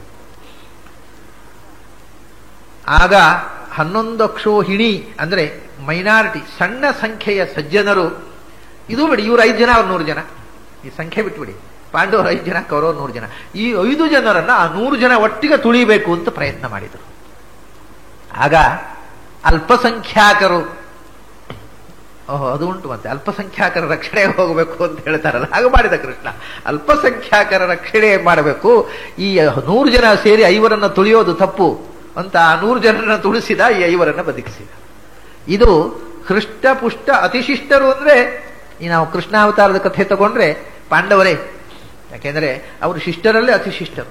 ಸ್ವತಃ ಜೀವಜಾತದಲ್ಲೇ ಶ್ರೇಷ್ಠನಾದ ವಾಯುದೇವರು ಭೀಮನಾಗಿದ್ದಾನೆ. ವಾಯುದೇವರ ಅನಂತರ ಬರತಕ್ಕಂಥ ಕಕ್ಷೆಯಲ್ಲಿ ಬರತಕ್ಕಂಥ ಅಶ್ವತ್ಥಾಮಾಚಾರ್ಯ ಯಾಕೋ ವಿರೋಧ ಪಕ್ಷದಲ್ಲಿ ಹೋಗಿ ನಿಂತುಬಿಟ್ರು, ರುದ್ರ. ಆಮೇಲೆ ಅವನು ಸಮಾನ ಕಕ್ಷೆಯಲ್ಲಿರತಕ್ಕಂಥ ಶೇಷ ಒಂದು ಅಂಶದಲ್ಲಿ ಬಲರಾಮನಾಗಿ, ಇನ್ನೊಂದರಲ್ಲಿ ಆವೇಶವಾಗಿ ಅರ್ಜುನಲ್ಲಿ ಬಂದು ಕೂತ. ಹಾಗಾದ್ರೆ ಗರುಡಶೇಷ ರುದ್ರರಲ್ಲಿ ಬರತಕ್ಕ ಅರ್ಜುನ ಆದ, ಭೀಮ ವಾಯು, ಅನಂತರದ ಶೇಷನೇ ಅರ್ಜುನಲ್ಲೇ ಬಂದು ಕೂತ, ಅದರ ನಂತರದ ಇಂದ್ರ ಅರ್ಜುನನೇ ಆದ. ದೇವಲೋಕದ ಪರಮೋಚ್ಚ ಶಕ್ತಿಗಳೆಲ್ಲ ಈ 5ರಲ್ಲಿ ಸೇರಿಬಿಟ್ಟಿದ್ದಾವೆ. ಆಮೇಲೆ ಧರ್ಮ ದೇವತೆಯಾದ ಯಮಧರ್ಮ, ಆಮೇಲೆ ನಮ್ಮ ಪೃಥ್ವಿಯ ಅಭಿಮಾನಿಗಳಾಗಿರ್ತಕ್ಕಂಥ ಅಶ್ವಿ ದೇವತೆಗಳು, ಈ ಭೌಮ ಸ್ತರದಲ್ಲಿ ಗಂಧದ ನಿಯಾಮಕರಾಗಿರುತ್ತೆ. ಹೀಗೆ ದೇವತಾ ಶಕ್ತಿಯ ಪರಮೋಚ್ಚ ಅತಿಶಿಷ್ಟವಾಗಿರತಕ್ಕಂತಹ ಪ್ರಜೆಗಳು ಅಂದ್ರೆ ಪಾಂಡವರು. ಅವರು ಹೃಷ್ಟರೂ ಪುಷ್ಟರೂ ಆಗಿರಬೇಕು ಅಂತ ತೀರ್ಮಾನ ಮಾಡಿ, ನೀನು ಬಂದು ಗಾಡಿಯಲ್ಲಿ ಕೂತು ಬಿಟ್ಟೆ, ಕುದುರೆ ಗಾಡಿಯಲ್ಲಿ ಕೂತು ಅರ್ಜುನನಿಗೆ ಬೋವಿಯಾದೆ. ನಿನಗೆ ಅಂಥ ಭಗವಂತನನ್ನ ಪ್ರಣಯಾಮೋ ವಾಸುದೇವಂ ದೇವತಾ ಮಂಡಲ ಖಂಡಮಂಡಾನಂ ಪ್ರಣಯಾಮೋ ವಾಸುದೇವಂ ಅಂತ ಈ 2 ಪದ್ಯದ ಜೊತೆಗೆ ಇವತ್ತು ಪ್ರಾರಂಭದ ದಿವಸವೇ ನಾವು ಪೂರ್ತಿ ಮುಂದುವರಿಯುವುದು ಬೇಡ. ನಾಳೆ ಬೆಳಿಗ್ಗೆ, ನಾಳೆ ಸಂಜೆ, ಹೀಗೆ 2 ಹೊತ್ತು ಇದೇ ಇದೆ. ದ್ವಾದಶ ಸ್ತೋತ್ರವೇ ಇದೆ. ದ್ವಾದಶ ಸ್ತೋತ್ರ ಅಂದರೆ ಉಪನಿಷತ್ತಿನ ಹಾಗೆ ಇದೆ, ಉಪನಿಷತ್ತು ಅಂದರೆ ದ್ವಾದಶ ಸ್ತೋತ್ರ ಹಾಗೆ ಇರುತ್ತೆ. ಅದೇನು 2 ಕೂಡ ಉಪನಿಷತ್ತು ವೇದಾಂತದ ಸಾರವೇ. ಯಾವುದನ್ನು ಕೇಳಿದರೂ ಅದು ಒಂದು ಅದರ ಹಾಗೆ ಇರುತ್ತೆ, ಅದು ಇದರ ಹಾಗೆ ಇರುತ್ತೆ. ಆಚಾರ್ಯರ ಈ ದ್ವಾದಶ ಸ್ತೋತ್ರ ಅಂದರೆ ಆಚಾರ್ಯರ ಉಪನಿಷತ್ತು, ಆಚಾರ್ಯರ ಅಂತರಂಗದ ದರ್ಶನದಲ್ಲಿ ಬಂದಿರತಕ್ಕಂಥ ಉಪನಿಷತ್ತೇ ಇದು. ಉಪನಿಷತ್ತು ಅಂದ್ರೆ ಏನು? ನಮ್ಮನ್ನು ಎತ್ತರಕ್ಕೆ ಕೊಂಡೊಯ್ಯುವಂಥ ಮಾತು, ವಾಣಿ ಅಂತ. ಇದಲ್ಲೇನು ಮತ್ತೆ ಉಪನಿಷತ್ತು, ಆಚಾರ್ಯರ ಉಪನಿಷತ್ತು ಅಂತಲೇ ಇದಕ್ಕೆ ಹೆಸರು. ನಾನು ಅದಕ್ಕೆ ಪುರಂದರದಾಸರ ಹಾಡುಗಳನ್ನ ಪುರಂದರ ಉಪನಿಷತ್ತು ಅಂತ ವ್ಯಾಸತೀರ್ಥರು ಕರೆದಿದ್ರು. ಅದನ್ನ ಒಂದು ಪುಸ್ತಕ ಪುರಂದರದಾಸರ ಬಗ್ಗೆ ಬರೆದಾಗ ಪುರಂದರ ಉಪನಿಷತ್ತು ಅಂತ ಅನ್ನೋ ಹೆಸರಿನಲ್ಲೇ ಹೆಸರು ಕೊಟ್ಟಿದ್ದೆ ನಾನು ಆ ಪುಸ್ತಕಕ್ಕೆ. ಹಾಗೆ ಯಾವುದು ನಮ್ಮನ್ನು ಎತ್ತರಕ್ಕೆ ಕೊಂಡೊಯ್ಯತಕ್ಕಂಥ ಮಾತೋ ಅದು ಎಲ್ಲವೂ ಉಪನಿಷತ್ತೆ. ಇದು ಆಚಾರ್ಯರ ಉಪನಿಷತ್ತು, ಪುರಂದರದಾಸರದ್ದು ಕನ್ನಡದ ಉಪನಿಷತ್ತು. ಅದು ನಮ್ಮನ್ನ ಅಧ್ಯಾತ್ಮದ ಹೈಟಿಗೆ, ಇಲಿವೇಶನ್ ಕೊಂಡೊಯ್ಯುವಂಥ ಎಲ್ಲ ಮಾತುಗಳು ಉಪನಿಷತ್ತುಗಳು. ಅಂದ ಈ ಆಚಾರ್ಯರ ಉಪನಿಷತ್ತಿನ ಮುಂದಿನ ಭಾಗವನ್ನ ನಾಳೆ ಬೆಳಿಗ್ಗೆ ನೋಡೋಣ. ಅಲ್ಲಿ ತನಕ ನಿಮಗೆಲ್ಲ ಅಭಿನಂದನೆಗಳು ಮತ್ತು ನಮಸ್ಕಾರ.